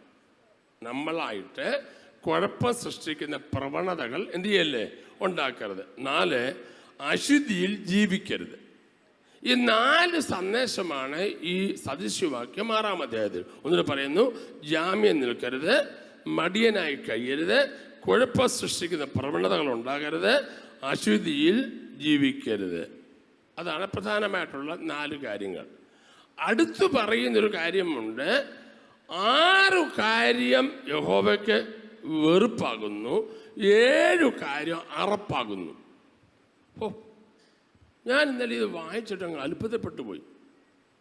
ദൈവത്തിന് 6 കാര്യം യഹോവയ്ക്ക് എന്താണ്? ഒന്ന് ഉറക്ക പറ ദൈവമക്കളെ. 6 കാര്യം യഹോവയ്ക്ക് വെറുപ്പാ, 7 കാര്യം യഹോവയ്ക്ക് അറപ്പ. വെറുപ്പും അറപ്പും ഏതാണ്? 7 കാര്യം ഞാൻ പ്രസംഗിക്കുന്നില്ല, നിങ്ങളുടെ അറിവിന് വേണ്ടി ഒന്ന് പറയുക. പിന്നെ എപ്പോഴും സമയം കിട്ടും ഞാൻ പ്രസംഗിക്കും. 1 വായിച്ച മോളെ, ഗർവമുള്ള കണ്ണ്. 1 ഗർവമുള്ള കണ്ണ്. ദൈവത്തിന് അറപ്പും വെറുപ്പുമാണ്. ചില നോട്ടം കണ്ടാൽ പേടിച്ചു പോകും. നോക്കി പേടിപ്പിക്കുന്നവരുണ്ട് കേട്ടോ. നോക്കി പേടിപ്പിക്കും. ഗർവമുള്ള കണ്ണ്. ആ കണ്ണ് നോക്കി പറയും, അവർ ഞാൻ ആരാന്നറിയാമോ, ഞാൻ എവിടുത്തെന്നറിയാമോ, എനിക്ക് എത്ര വർഷത്തെ ഉണ്ടെന്നറിയാമോ. ആ കണ്ണിൻ്റെ അകത്തോട് നോക്കുമ്പോഴത്തേക്ക് നമ്മൾ പേടിച്ചു പോകും. ഗർവമുള്ള കണ്ണ്. എൻ്റെ പ്രിയമുള്ളവരെ, നമ്മുടെ കണ്ണ് എപ്പോഴും സോഫ്റ്റ് ആയിരിക്കണം. പ്രാവിൻ്റെ കണ്ണ് പോലെ നിറഞ്ഞു തുളുമ്പത്തെ കണ്ണായിരിക്കണം. സ്വന്തം പറഞ്ഞ പെയ്യ് പറഞ്ഞാൽ മതി. ഒരു വിശ്വാസിക്ക് അഹങ്കാരമുള്ള കണ്ണുണ്ടാക്കാൻ പാടില്ല. അങ്ങനെ കണ്ണുണ്ടെങ്കിൽ ദൈവം അവരെ താളടിയാക്കും. മറ്റുള്ളവരെ കരുതാനും സ്നേഹിക്കാനുള്ള കണ്ണ് നിനക്കുണ്ടാകണം. അങ്ങനെ ഗർവമുള്ള കണ്ണാണെങ്കിൽ ദൈവത്തിന് അത് എന്താണ്? ഉറക്കെ പറ, അറപ്പും വെറുപ്പുമാ. അടുത്ത രണ്ടാമത്തെ കാര്യം, വ്യാജമുള്ള നാവ്, കള്ളം പറയുന്ന നാക്ക്. നമുക്കാകെ 21 സംഘത്തിനോ 103 സംഘത്തിനോ 90 സംഘത്തിനുമേ കാണാൻ അറിയത്തുള്ളൂ. എന്നാൽ ഇങ്ങനെ വചനം കൂടെ ബൈബിളിലുണ്ട്. ദൈവത്തിന് ഇഷ്ടമില്ലാത്ത രണ്ടാമത്തെ കാര്യം എന്താണ്? വ്യാജമുള്ള നാവ്. നീ വാ തുറന്ന കള്ളത്തരം പറയുന്നെങ്കിൽ ഓർത്ത് ദൈവം നിന്നെ വെറുക്കുക. നീ പിന്നെ നാവുകൊണ്ട് എത്ര സ്തോത്രം പറഞ്ഞാലും എത്ര അന്യഭാഷ പറഞ്ഞാലും ദൈവം അതിന് 0 മാർക്കം എടുത്തുള്ളൂ. നമ്മൾ നാടഭാഷ പറഞ്ഞ വടി വെക്കുന്നത് കുട വെക്കാത്ത നിന്റെ പ്രാർത്ഥന ആര് കേൾക്കുമെന്നാ പറയുന്നത്? ദൈവമക്കളെ വചനം കേൾക്കുമ്പോൾ ശുദ്ധീകരണം പ്രാപിക്കണം. ഇതിൽ പ്രസംഗിക്കാൻ വേണ്ടി ഞാൻ പറയുകയല്ല, ഞാൻ ഉൾപ്പെടെ ശുദ്ധീകരണം പ്രാപിച്ചോണം. 1, എനിക്ക് ഗർവമുള്ള കണ്ണ് ദൈവത്തിന് വെറുപ്പ. 2, വ്യാജമുള്ള നാവ് ദൈവത്തിന് വെറുപ്പ്. 3, കുറ്റമില്ലാത്ത രക്തം ചൊരിയുന്ന കൈ. ആമേൻ. ആവശ്യമില്ലാത്ത കാര്യത്തിൽ ഇടപെട്ടിട്ട് കുറ്റമില്ലാത്തവരെ കുറ്റം വിധിക്കുന്ന പരിപാടി നീ നിർത്തണം. അത് ദൈവത്തിന് ഇഷ്ടമുള്ള കാര്യമല്ല. അത് നിന്നെ തന്നെ തിരിഞ്ഞു കടിക്കും. നീ അനേകരെ വിധിച്ചിട്ട് നിന്റെ വീട്ടിൽ ആമേൻ ആ വിധി പോലെ തിരിഞ്ഞു കയറിയാൽ ദൈവം ഉത്തരവാദിയല്ല. അതിന് പ്രാർത്ഥിച്ചാൽ കെട്ടുപൊട്ടത്തുമില്ല. ഒറ്റ മാർഗമേ ഉള്ളൂ, ഒഴിഞ്ഞു മാറണം. ഒരു സ്തോത്രം പറഞ്ഞേ. ആമേൻ. 4ാമത്തെ കാര്യം, ദുരുപായം നിരൂപിക്കുന്ന ഹൃദയം. ആമേൻ. എന്താ ദുരുപായം നിരൂപിക്കുന്ന ഹൃദയം? മറ്റുള്ളവർക്കെതിരായി വ്യാജമായ എന്താ പറയുന്നത്? ആരും അറിയാത്ത നിലയിൽ മറ്റുള്ളവർക്ക് പാര വെക്കുന്ന ഹൃദയം. അത് ദൈവത്തിന് ഇഷ്ടമല്ല. ദൈവനെ വെറുക്കുന്നു. ദൈവത്തിന് അതെന്താണ്? അറപ്പ. അടുത്ത വായിച്ചേ. ദോഷത്തിന് ബന്ധപ്പെട്ട് ഓടുന്ന കാലും. നീ ചെയ്യേണ്ട കാര്യം ചെയ്യാതെ ചെയ്യേണ്ടാത്ത കാര്യത്തിന് വേണ്ടി നിന്റെ കാല് ഓടുന്നെങ്കിൽ ആ ദൈവത്തിന് എന്താ? പറ പെട്ടെന്ന് പറ. വെറുപ്പ. പല കാര്യവും നമ്മളെ കിട്ടുന്നത് എന്നറിയാമോ? ഇതിൽ കൂടെ നമ്മൾ ഓടുന്നുണ്ടോ? വിശ്വാസി അത് പേര് പറയുകയും ദൈവനാമത്തെ അപമാനകരമായ ജീവിതത്തിൽ നീ പ്രവർത്തിക്കുകയും ചെയ്താൽ ദൈവം നിന്നെ വായിൽ നിന്ന് ഉമ്മുണ്ണുകളയും ദൈവത്തിൽ വചനം പറയുന്നു. അടുത്ത വായിച്ചാട്ടെ. ഭോഷ്കു പറയുന്ന കള്ളസാക്ഷിയും. മറ്റുള്ളവർക്ക് വേണ്ടി ഫോഷ്കു പറയുന്ന കള്ളസാക്ഷികളാകാൻ പാടില്ല. അടുത്തത്, സഹോദരന്മാരുടെ ഇടയിൽ വഴക്കുണ്ടാക്കുന്നവനും തന്നെ. ആമേൻ. സഹോദരന്മാരുടെ ഇടയിലും സഹോദരന്മാരുടെ കാര്യം പറഞ്ഞുകൊണ്ട് സഹോദരന്മാരെ ചിരിക്കണ്ട, നിങ്ങളും അതിനകത്തുണ്ട്. സഹോദരന്മാരെക്കാൾ വഴക്കുണ്ടാക്കുന്ന സഹോദരന്മാരുണ്ട്, സഹോദരന്മാരെക്കാൾ വഴക്കുണ്ടാക്കുന്ന സഹോദരന്മാരുണ്ട്. വഴക്കിന് കാരണം തപ്പി നടക്കുന്ന പുള്ളികളുണ്ട്. ചെറിയ കാര്യം മതി അവത്തെ ചാടിക്കയറി പിടിച്ച് വഴക്കുണ്ടാക്കും. പെരയ്ക്കകത്ത് വഴക്ക്, കൊച്ചു വാക്കിൽ ആ വഴക്ക് തുടങ്ങുന്നത്. വഴക്ക് തുടങ്ങി ബഹളമായി അയൽവക്കക്കാരറിഞ്ഞു, നാട്ടുകാരറിഞ്ഞു, വീട്ടുകാരറിഞ്ഞു, സഭക്കാരറിഞ്ഞു, പിന്നെ പോലീസ് അറിഞ്ഞു, കോടതി അറിഞ്ഞു, അങ്ങനെ അങ്ങ് പോവുകയാണ്. ദൈവമക്കളെ, ദയവ് ചെയ്ത് ശ്രദ്ധിക്കേണ്ട കാര്യമുണ്ട്. ഈ 7 കൂട്ടം കാര്യങ്ങൾ ദൈവത്തിന് എന്താണ്? പറ. അറപ്പും വെറുപ്പുമാണ്. ഈ 7 കൂട്ടം കാര്യം, 6 കാര്യം യഹോവയ്ക്ക് വെറുപ്പാകുന്നു, 7 കാര്യം അറപ്പാണ്. ഈ കാര്യങ്ങൾ നമ്മൾ ഒഴിഞ്ഞു നിൽക്കുകയാണെങ്കിൽ നമുക്ക് എന്തുണ്ടാകും? നമ്മുടെ ജീവിതത്തിൽ സമാധാനത്തോടെ പ്രാർത്ഥിക്കാൻ കഴിയും. വൈകിട്ട് പ്രാർത്ഥിക്കാൻ മുട്ടുമടക്കുമ്പോൾ അന്നത്തെ ജീവിതത്തിൽ കർത്താവേ, ഞാൻ ആർക്കും എതിരായിട്ട് ഒരു കാര്യം പറയുകയോ പ്രവർത്തിക്കുകയോ ടെലിഫോൺ ചെയ്യുകയോ ചെയ്തിട്ടില്ല, നിഷ്കളങ്കയോടെ ജീവിപ്പാൻ എന്നെ കിടയായി എന്ന് പറഞ്ഞ് പ്രാർത്ഥിക്കാൻ, നെഞ്ചത്ത് കൈവച്ച് പ്രാർത്ഥിക്കാൻ കഴിയുന്നെങ്കിൽ അതിൽ പരൊരു സന്തോഷം വേറെ ലോകത്ത് വേറെ ഒന്നുമില്ല. അതേപോലെ ഇതാണ് യഥാർത്ഥമായ ജീവിത ശൈലി.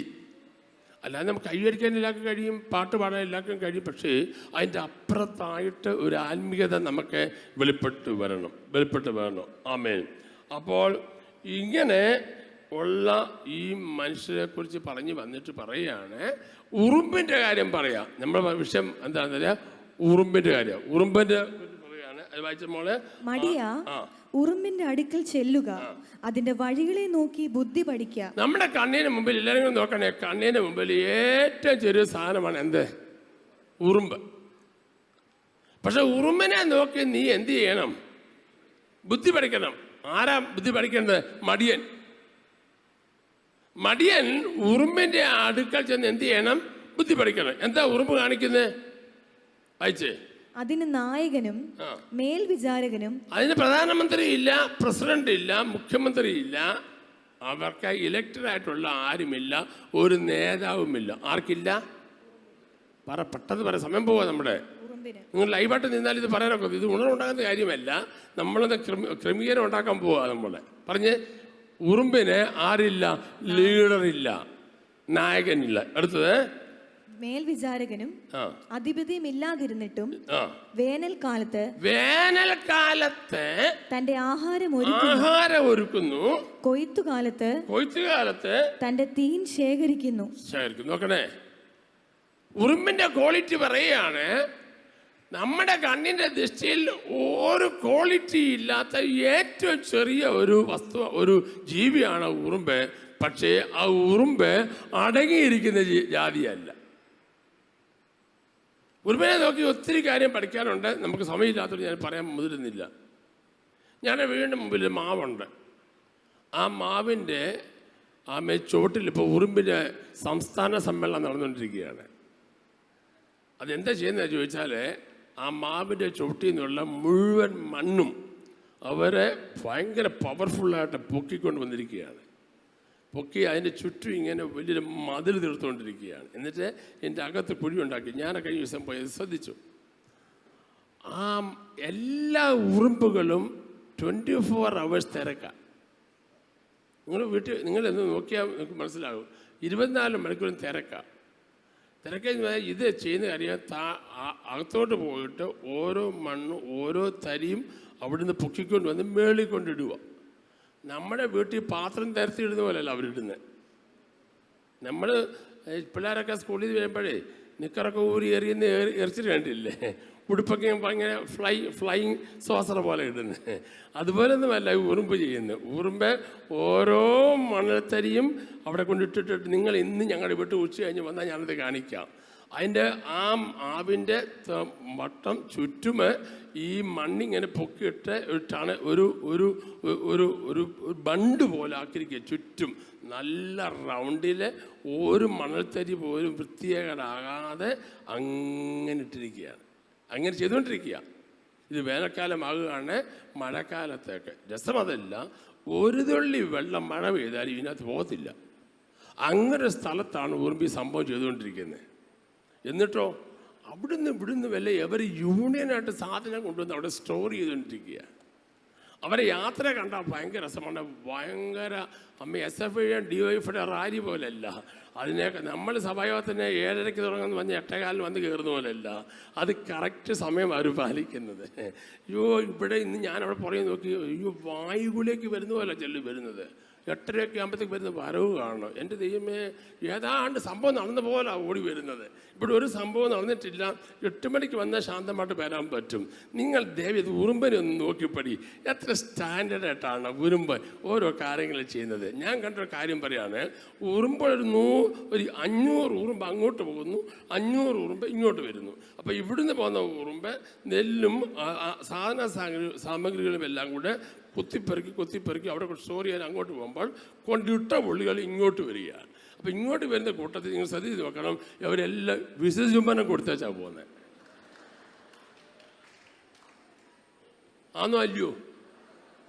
ഏട്ടാ മടിയാ നിങ്ങൾക്കെങ്കിലും പറ, ഇവിടെ ഇരിക്കുന്ന മടിയന്മാരെങ്കിലും പറ. ഞാൻ ശ്രദ്ധിച്ചു, ഒറ്റ ഉറുമ്പ് ചുമ്മനം കൊടുക്കാതെ പോകുന്നില്ല. ഇവിടെ ഇപ്പം ചുമ്മനമില്ല, പിന്നെന്തേ ഉള്ളൂ? കൈ കൊടുക്കുക. അതിങ്ങനെ കൊടുക്കുന്നു, ഒരു വിരൽ വേണേ പിടിച്ചോടാന്നാ. എന്നാ Gloria, I love you Jesus. എന്നോ ജീസസാ? എടാ, കൂട്ടുസവനെ സ്നേഹിക്കാൻ കഴിയാത്ത നീ, കൂട്ടുസവനെ മുഖത്ത് നോക്കാൻ നോക്കാത്ത നീ, കൈ കൊടുക്കാൻ കഴിയാത്ത നീ, ഉറുപ്പിന്റെ സ്റ്റാൻഡേർഡ് പോലും നിനക്കില്ലല്ലോ. അതിന് രാജാവില്ല, മുഖ്യമന്ത്രിയില്ല, പ്രധാനമന്ത്രിയില്ല, അതിന് കളക്ടറില്ല, പോലീസില്ല, SI ഇല്ല.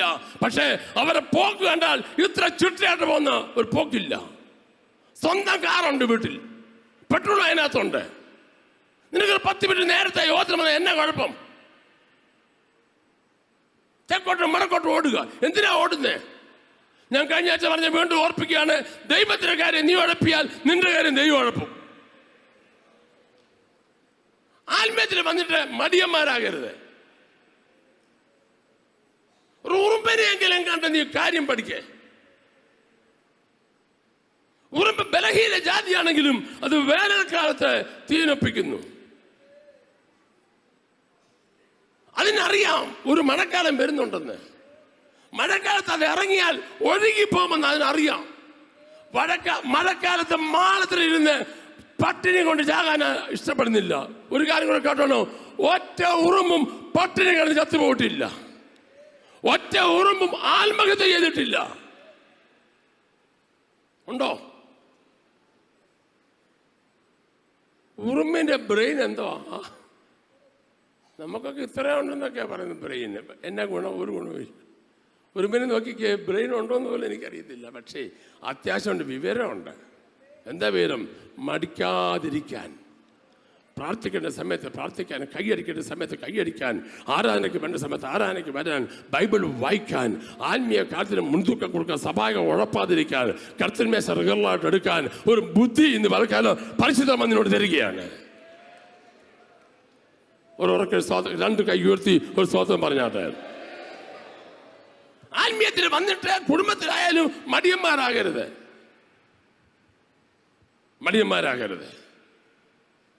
പല ആളുകളും മടിയാ. ചില 9 മണി നമ്മുടെ പാസ്റ്റർ വീട്ടിൽ ചെന്നപ്പം ആമേൻ പ്രാർത്ഥിക്കാനായിട്ട് മോനെ വിളിക്കാൻ പറഞ്ഞു. ഉടനെ പറഞ്ഞു, മോൻ ഉറങ്ങുമോ? 9 മണിയായി, ഉറങ്ങുമോ? പാഷ വെച്ച് എന്നെ ഉറങ്ങുന്നോ? അവനെ ഒത്തിരി പ്രൊജക്റ്റ് ചെയ്യാനുണ്ടെന്ന്. എന്താ പ്രൊജക്റ്റാ? മൊബൈലിൽ ഇങ്ങനെ ഓരോ കളികളാ. ഉടനെ പാസ്റ്റർ പറഞ്ഞു അവനെ ഒന്ന് വിളിക്കാൻ പറഞ്ഞു. പിന്നെ അമ്മ പറയാ പാസ്റ്ററെ വിളിക്കാനൊക്കത്തില്ല, അവൻ വയലൻ്റ് ആകുമെന്ന്. വയലൻ്റ് അർത്ഥം അറിയാമോ? വീട്ടിൽ പോയി ചോദിച്ചാൽ ഭർത്താവിനോട് ചോദിച്ചാൽ പറഞ്ഞു തരും. വയലൻ്റ് ആകുമെന്ന്. ദൈവത്തിന് സ്തോത്രം. മാതാക്കളോട് ഞാൻ പറയുന്നു, തെറ്റിദ്ധരിക്കല്ലേ. നിങ്ങളുടെ കുഞ്ഞുങ്ങളെ മടിയില്ലാതെ വളർത്താൻ പഠിപ്പിക്കണം. നിങ്ങളുടെ വീട്ടിൽ കഴിക്കുന്ന പാത്രം നിങ്ങൾ കഴുകല്ല, അവരെ കൊണ്ട് കഴിക്കണം. അവരെ തുണികൾ അവരെ കൊണ്ട് തന്നെ അലക്കിച്ച് പഠിക്കണം. മറ്റൊരു വീട്ടിൽ പോയി താമസിപ്പിച്ചാൽ ആ വീട്ടിൽ അവരെങ്ങനെ പെരുമാറണമെന്ന് അമ്മമാരെ മക്കളെ പഠിപ്പിച്ചു വിടണം. പിതാക്കന്മാർ ഞാൻ പറയുന്നു, നിങ്ങളുടെ കുഞ്ഞുങ്ങളുടെ ഡ്രസ്സ് അവരെ കൊണ്ട് തന്നെ അലക്കിക്കണം. ഇങ്ങോട്ട് നോക്കി, എൻ്റെ പയ്യനെയും വിളിച്ച് ഇങ്ങോട്ട് നോക്കി, നിങ്ങളുടെ കാര്യമാണ് പറയുന്നത്. തുണി അലക്കിക്കോണമെന്ന് കേട്ടോ. അവരവരെ തുണി അവരും അലക്കിക്കോണം.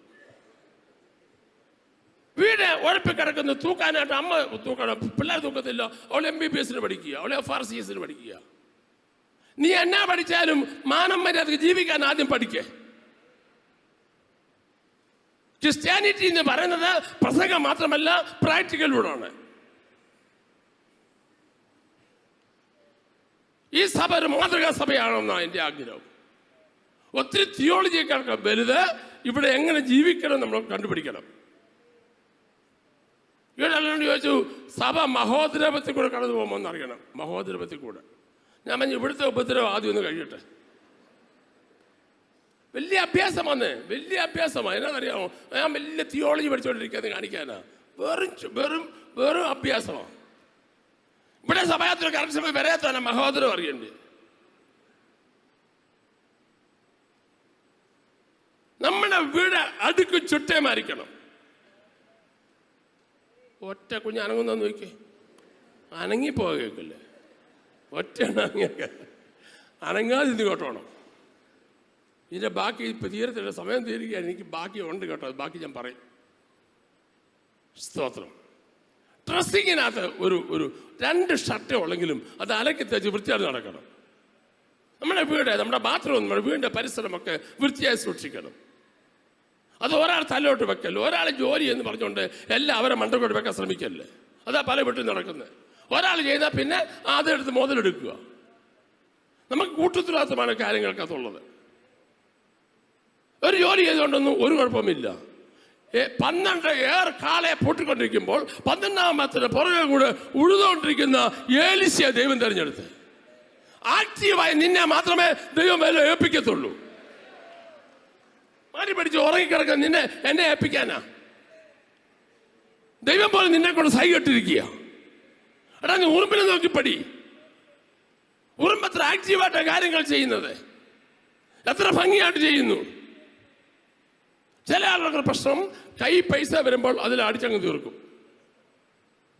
അവരെ വിചാരം എപ്പോഴും വേനൽക്കാലമാണെന്ന്. സുഹൃത്തുക്കളെ, എപ്പോഴും വേനൽക്കാലമല്ല, മഴക്കാലം വരും. മഴക്കാലം വരുമ്പോഴത്തേക്ക് അല്പം മാറ്റി വെച്ചേക്കണം. എല്ലാം ഫ്രൈഡ് റൈസ് അടിച്ച് തീർക്കല്ലേ, എല്ലാം ചിക്കൻ അടിച്ച് തീർക്കല്ലേ, അല്പം മാറ്റി വെക്കണം. കർത്താവിന് കൊടുക്കാനുള്ള കർത്താവിന് കൊടുത്തോണം. അത് ഒന്നാമത്തെ കാര്യം. രണ്ടാമത്തെ കാര്യം, അല്പം മാറ്റി വെക്കണം. ഉറുമ്പിന്റെ ജോലി എന്തുവാ? ഒരു വേനൽക്കാലം ഉള്ളപ്പോൾ മഴക്കാലത്തേക്ക് കരുതി വെക്കുക. രക്തം മനസ്സിലാകുന്നുണ്ടോ? ഇന്ന് നിങ്ങളുടെ തലയ്ക്കകത്തൊക്കെ ബുദ്ധി ഒന്ന് കയറട്ടെ ദൈവമക്കളെ.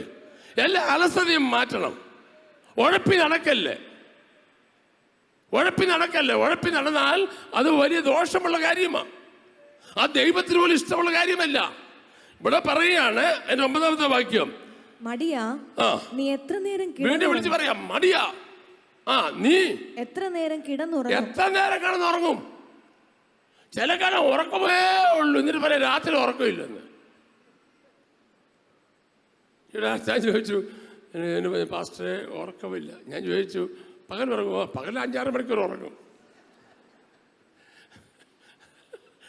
പകൽ 5-6 മണിക്കൂർ ഉറങ്ങിയാൽ പിന്നെ അച്ഛൻ രാത്രി ഉറക്കവിളി കൊടുത്താൽ മതി. ചിലക്കങ്ങ് ചുമ്മാ പക്ഷേ ക്ഷീണം വരുന്നെന്നാ തോന്നുന്നു. ചുമ്മാതാ കള്ളനും കള്ളിയുമാ കിടക്കാനായിട്ടാ. അച്ഛാ ഒരു തലവേദന വരുന്നെന്നാ തോന്നുന്നു. ചുമ്മാതാ അനുകമ്പ പിടിച്ചു പോയി. അനുകമ്പ പണിയാൻ വയ്യ, വിട്ട ജോലിയും ചെയ്യാൻ വയ്യാന്നേ. 9:30 കഴിഞ്ഞു. കുറച്ച് കാര്യമുണ്ട് ഇതിന് കൂടെ പറയാനേ. അപ്പോൾ ഇന്ന് തീരുമെന്ന് തോന്നുന്നില്ല. സ്തോത്രം. മടിയാ നീ എത്ര നേരം കിടന്നുറങ്ങും? അടുത്ത വായിച്ചേ. എപ്പോൾ ഉറക്കത്തിൽ നിന്ന് എഴുന്നേൽക്കും. നീ എപ്പോഴാടാ കുഞ്ഞാ ഉറക്കത്തിൽ നിന്ന് എഴുന്നേൽക്കുന്നത്? എത്ര നേരം കിടന്നുറങ്ങും? 7 മണിക്ക് വണ്ടി വരും, 6:45 വരെ ഉറക്കമാ. ഒറ്റ എണ്ണം. നാളെ തൊട്ട് രാവിലെ എഴുന്നേറ്റോണം, നേരത്തെ കിടന്നോണം. ഞാൻ പറഞ്ഞേക്കാം കേട്ടല്ലോ, എല്ലാം നേരത്തെ കിടന്നോണം, നേരത്തെ എഴുന്നേറ്റോണം. ബൈബിളിൽ നിന്ന് വാക്യം വായിച്ച് കേൾപ്പിക്കും. കുറെ കൂടെ വായിക്കുമോളെ. കുറെ കൂടെ ഉറക്കം, കുറെ കൂടെ നിദ്ര, കുറെ കൂടെ കൈകെട്ടി കിടക്ക. അതെന്നെ കിടക്കടയാ, കൈകെട്ടി കിടക്ക. അയ്യോ, അങ്ങനെ ഉണ്ടോ? കുറെ കൂടെ ഉറക്കം, കുറെ കൂടെ നിദ്ര, കുറെ കൂടെ കൈകെട്ടി കിടക്ക എന്ന് പറഞ്ഞാൽ എന്താ അറിയാം? ഉണന്ന് കഴിഞ്ഞിട്ടൊരു ഉറക്കമുണ്ട്, അതിൻ്റെ പേരാതെ. എൻ്റെ പാസ്റ്ററെ ഒന്നുകൂടെ ഒന്ന് ചരിഞ്ഞ്, ഒന്നുകൂടെ ഒന്ന് കൈകെട്ടി ഒന്ന് പിരിച്ചോടിച്ച്, അതൊരു സുഖമാണ്. പഠിക്കാനുള്ള കുഞ്ഞുങ്ങളൊക്കെ രാവിലെ എഴുന്നേറ്റ് പഠിച്ചോണം. ഭയങ്കര സ്റ്റോപ്പ് മാർഗം പഠിച്ചോണം. കുറെ കൂടെ ഉറക്കം, പറഞ്ഞേ, കുറെ കൂടെ നിദ്ര, കുറെ കൂടെ കൈകെട്ടി കിടക്ക. അടുത്ത്, അങ്ങനെ നിന്റെ ദാരിദ്ര്യം വഴിപോക്കനെ പോലെ. അങ്ങനെ കിടക്കുന്നവൻ എന്തോ ഉണ്ടാകുന്ന ദാരിദ്ര്യം. പറ പൊന്നെ, പറ. ദാരിദ്ര്യമായി പോവും. കർത്താവിനെ വേല ചെയ്യാനായിട്ട് എനിക്കും നിനക്കും വിളിയുണ്ടെങ്കിൽ ആ വിളി ചെയ്യാതിരിക്കുന്നെങ്കിൽ നിനക്ക് ദാരിദ്ര്യമായി പോകും. കുറെ കൂടി ഉറക്കം, കുറെ കൂടെ നിദ്ര. ചിലക്കിങ്ങനെ ഈയിടെ ഒരു സഹോദരി പ്രാർത്ഥിക്കാമെന്നും പറയാ, പാസ്റ്ററെ ഞങ്ങളുടെ വീട്ടിലെ അച്ഛന് രാവിലെ 6 മണിക്ക് എഴുന്നേൽക്കും, ഒരു പണിക്കും പോകത്തില്ല, കുടിയോട് കുടിയാ. എന്നിട്ട് എന്താ ചെയ്യുന്നേ? അയലോക്കത്തിലെ കുടിയന്മാരെ കൂടെ വിളിച്ചു കൂട്ടും. സിറ്റ് ഔട്ടിൽ രാവിലെ 6 മണിക്ക് കുടി തുടങ്ങും. കണ്ണു നിറഞ്ഞ ആ സഹോദരി, എനിക്ക് ഭയങ്കര സങ്കടം തോന്നി. നമ്മുടെ വീട്ടിൽ അങ്ങനെ സംഭവിക്കുന്നതെന്ന് ഓർത്ത് നോക്കി. എന്നിട്ട് അവർ പറയുക, ഈ സഹോദരിക്ക് ജോലി എന്തെന്നറിയാമോ? ഇറച്ചി ഉണ്ടാക്കി, ഇറച്ചിക്കറി ഉണ്ടാക്കി ഈ കുടിയന്മാർക്ക് ടച്ചിങ് ആയിട്ട് കൊടുക്കണം. അതാ ജോലി. കൊടുത്തില്ല ഉപദ്രവിക്കുക. പോട്ടെ, ഇറച്ചി മേടിച്ച് പൈസ ഉണ്ടാക്കി കൊടുത്തതിനെ വേണ്ടിയില്ല, എവൾ തന്നെ പൈസ ഉണ്ടാക്കി ഇറച്ചി മേടിച്ച് ഉണ്ടാക്കണം. എന്തൊരു ദുരിതമാ വീട്. നമുക്കിതൊന്നും അറിയാത്തതുണ്ടോ? നമ്മളിങ്ങനെ സമാധാനത്തിൽ പോകുന്നുണ്ടോ? അതിന് കാര്യം അറിയാത്ത. 5 പൈസ പണി ചെയ്യാതെ വീട്ടുകാരെ നോക്കാതെ നാട്ടുകാരെ വിളിച്ചു കൂട്ടി വീടിനെ കുപ്പക്കൊന്നാക്കുന്ന ഒരു അന്ധകാര ശക്തി നമ്മുടെ നാട്ടിൽ വ്യാപരിച്ചുകൊണ്ടിരിക്കുക. അതിന് ഒത്താശ ചെയ്യുന്ന ഗവൺമെന്റ് മുക്കിൻ ബിവറേജ് കോർപ്പറേഷന്റെ ഔട്ട്ലെറ്റ് ഉണ്ടാക്കിയിട്ട് എന്നെ ബഹളമാണ്. വള്ളം കൊടുത്തോണ്ട് പോകുന്ന വഴിക്ക് എന്നാ പാടത്ത് എന്നാ ബഹളമാണ്. ഒരു ഈച്ചയുള്ള സ്ഥലമല്ലായിരുന്നു അത്. ഇപ്പൊ വണ്ടി പോകാനൊക്കത്തില്ല. കുടിയന്മാരൊക്കെ നിറഞ്ഞിരിക്കുകയാണ്. 5 പൈസ പണി ചെയ്യാതെ കുടിച്ച് ഭവനത്തെ കുപ്പക്കുന്നാക്കുന്ന ഉറുമ്പിന്റെ അത്രയെങ്കിലും ഒരു മര്യാദ പഠിക്കുന്നീ. ഉറുമ്പിനെങ്കിലും നോക്കുന്നീ ഒന്ന്. കള്ളിഷാപ്പും ബാർ ഹോട്ടലും ഉണ്ടാക്കുന്നതിന്റെ തലമുറകളെല്ലാം ഡോക്ടേഴ്സ്, എഞ്ചിനീയേഴ്സ് അവർ വിദേശ രാജ്യങ്ങളിൽ വെല്ലുപ്പിടുക്കലായി പഠിക്കുകയാണ്. നിന്റെ കുഞ്ഞ് വഴിയാധാരമായി 5 പൈസ കയ്യിലില്ലാതെ തെക്കോട്ടും വടക്കോട്ടും നടക്കുക. നിനക്കെന്നൊരു ബുദ്ധി വരുന്നേ, നിനക്കെന്നൊരു അറിവുണ്ടാകുന്നേ. ഇത് നമുക്ക് പറയാനല്ലാതെ എന്നാ ചെയ്യാൻ കഴിയും? നമ്മുടെ കേരളം കല്ലിൽ മുങ്ങുക, നമ്മുടെ കേരളം മദ്യത്തിൽ മുങ്ങുക. ഈസ്റ്ററും ഓണവും ക്രിസ്മസും വരുമ്പോൾ യേശുവിന്റെ പേര് പറഞ്ഞും മറ്റ് പരിപാടികൾ പറഞ്ഞും നമ്മുടെ കേരളത്തെ മദ്യത്തിൽ മുക്കിക്കൊല്ലുക. തലമുറകൾ അതിന്റെ ഏറ്റുപിടിക്കുക. ദൈവമക്കളെ ശക്തമായി പ്രാർത്ഥിക്കണം. ദൈവമക്കൾ ശക്തമായി ഈ പിശാചിനെതിരെ പ്രാർത്ഥിക്കണം. ലൈവ് ആയതുകൊണ്ട് എനിക്ക് പലതും പറയാൻ മടിയുണ്ട്. അതുകൊണ്ട് ഞാൻ പറയുന്നില്ല. ഒരു സ്റ്റാൻഡേർഡിൽ നിന്ന് പറയാനൊക്കത്തുള്ളൂ. അതുകൊണ്ട് ഞാൻ ആ ലെവലിൽ നിന്ന് പറയുന്നു. Be very cautious. മടിയാ, കുറെ കൂടി ഉറക്കാം, കുറെ കൂടി കുറെ കൂടെ കൈകെട്ടി കിടക്കാം. അതിലെന്തോ അങ്ങനെ നിന്റെ ദാരിദ്ര്യം വഴിപോക്കനെ പോലെയും നിന്റെ ബുദ്ധിമുട്ട് ആയുധപാണിയെ പോലെയും വരും. അങ്ങനെ ആയാൽ നിന്റെ വീട് ബുദ്ധിമുട്ടിലാകുമെന്ന്. അശ്രദ്ധയോടും മടിയോടും കൂടെ ജീവിച്ച ഭവനത്തെ അശ്രദ്ധയാക്കരുത്. അങ്ങനെ ആക്കിയാൽ അത് നമ്മുടെ ജീവിതത്തിൽ വലിയ ദുഃഖത്തിന് കാരണമാകും. ആയുധപാണി തൻ്റെ ആയുധം ഉപയോഗിക്കുന്നില്ലെങ്കിൽ സ്വന്തം ധനം നഷ്ടപ്പെടുകയാകും എന്ന് പറഞ്ഞാൽ, പണം കൊടുത്ത് ആയുധം മേടിച്ചിട്ട് ആയുധം ഉപയോഗിക്കുന്നില്ലെങ്കിൽ ആ മണി ഡെഡ് മണിയായി പോവുകയും ആ ആയുധം കൊണ്ട് ഉപയോഗിച്ച് ആ വീട്ടിൽ വരുന്ന നന്മകൾ ഇല്ലാതെ പോവുകയും ചെയ്താൽ ആ വീട് ദാരിദ്ര്യമായി മാറും. അതായതിൻ്റെ അർത്ഥം. വിശദീകരിക്കുമ്പോൾ സമയമില്ല. അമ്പും വില്ലും കയ്യിലുണ്ട്, വേട്ടയ്ക്ക് പോകുന്നില്ല, മടിയാണ്, പട്ടിണിയും പരിവിട്ടുമായി ജീവിക്കും. വീട്ടിൽ അമ്പുണ്ട്, വില്ലുണ്ട്, പോയി വേട്ടയ്ക്ക് പോകാം. പക്ഷേ വേട്ടയ്ക്ക് പോകാതെ ആരെങ്കിലും വേട്ടയ്ക്ക് പോയിട്ട് എനിക്ക് തേട്ടെന്ന് പറഞ്ഞ് വീട്ടിൽ ഇരുന്നാൽ അത് ആ വീട് കുപ്പക്കുന്നായി മാറും. ഏക വ്യായാമം കിടക്കൽ കിടന്ന് തിരിഞ്ഞും മറിഞ്ഞും കിടക്കുന്നതും പരദൂഷണം പറയുന്നതുമാണ് ഏക വ്യായാമം. അവരുടെ വ്യായാമം തിരിഞ്ഞും മറിഞ്ഞും കിടക്കുക, പരദൂഷണം പറയുക, ഒരു പണി ചെയ്യാതിരിക്കുക. അങ്ങനെ മടിയന്മാരോട് ഏത് കാര്യം പറഞ്ഞാലും ഒഴിവൊഴിവ് പറയും. ഒന്ന് പറഞ്ഞു നോക്കിയ പിള്ളേരുടെ മോനെ പാത്രം ഒന്ന് മാറ്റി വെച്ച്, അയ്യോ എനിക്ക് ഒത്തിരി പഠിക്കാൻ കിടപ്പുണ്ട്. ഒഴിവൊഴിവ് പറഞ്ഞ് ചുമ്മാ അതിരുന്ന് ഭക്ഷണം കഴിക്കുന്ന ആളുകളുണ്ട്. അത് ദൈവത്തിന് എന്തല്ല, ഉറക്കെ പറ, സമയമില്ല. ദൈവത്തിന് എന്തല്ല, ഇഷ്ടമില്ല. ജോലിക്ക് പോകുവാൻ തടസ്സം ഒരാൾ പറയാണ്.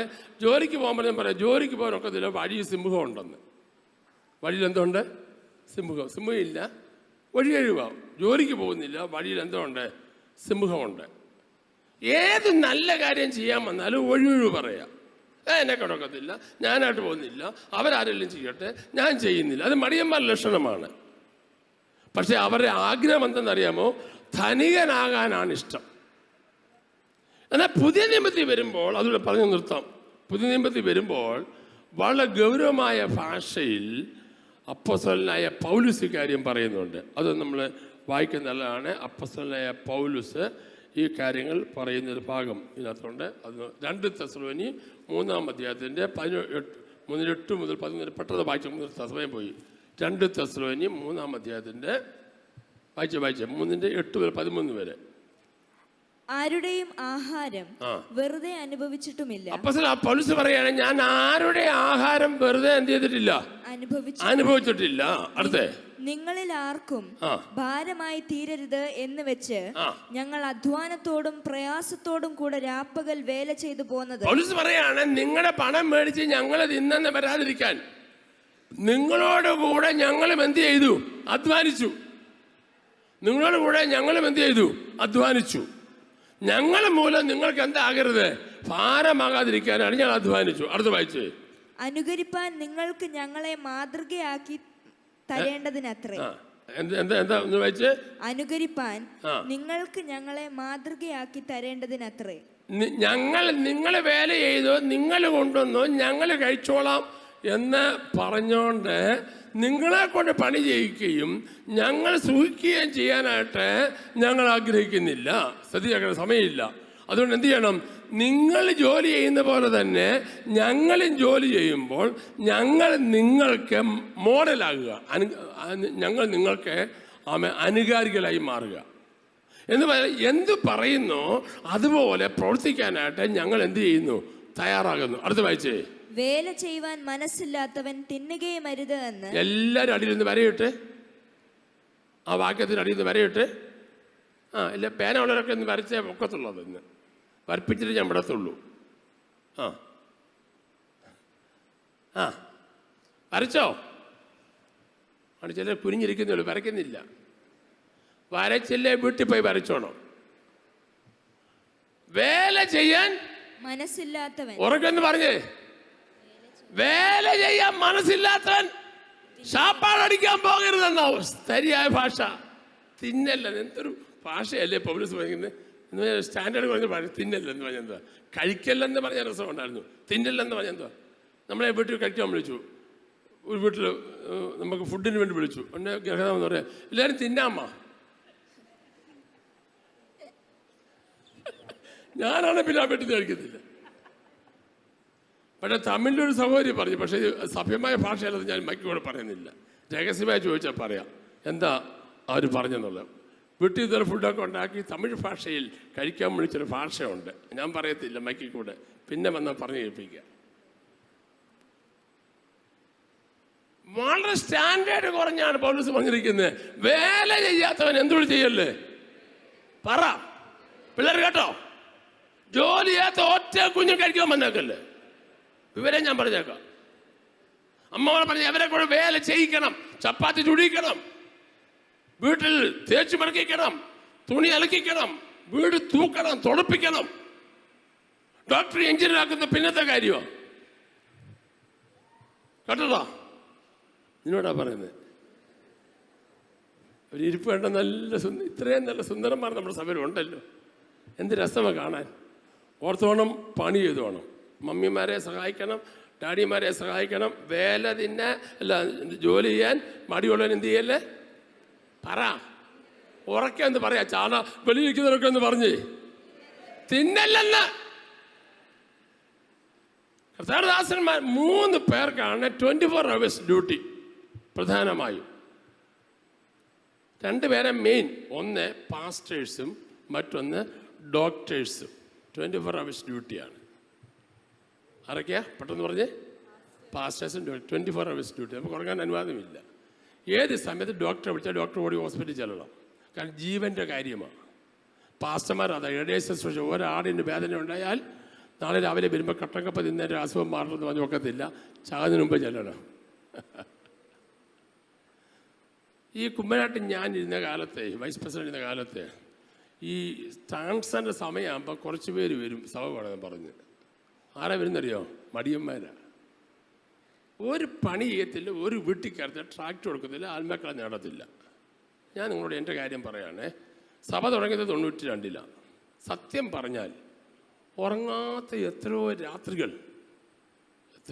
രാത്രികൾ ഞാൻ ഈ ശുശ്രൂഷ തച്ചിനല്ല എടുത്തിരിക്കുന്നത്. ഉടമ്പടിയാ.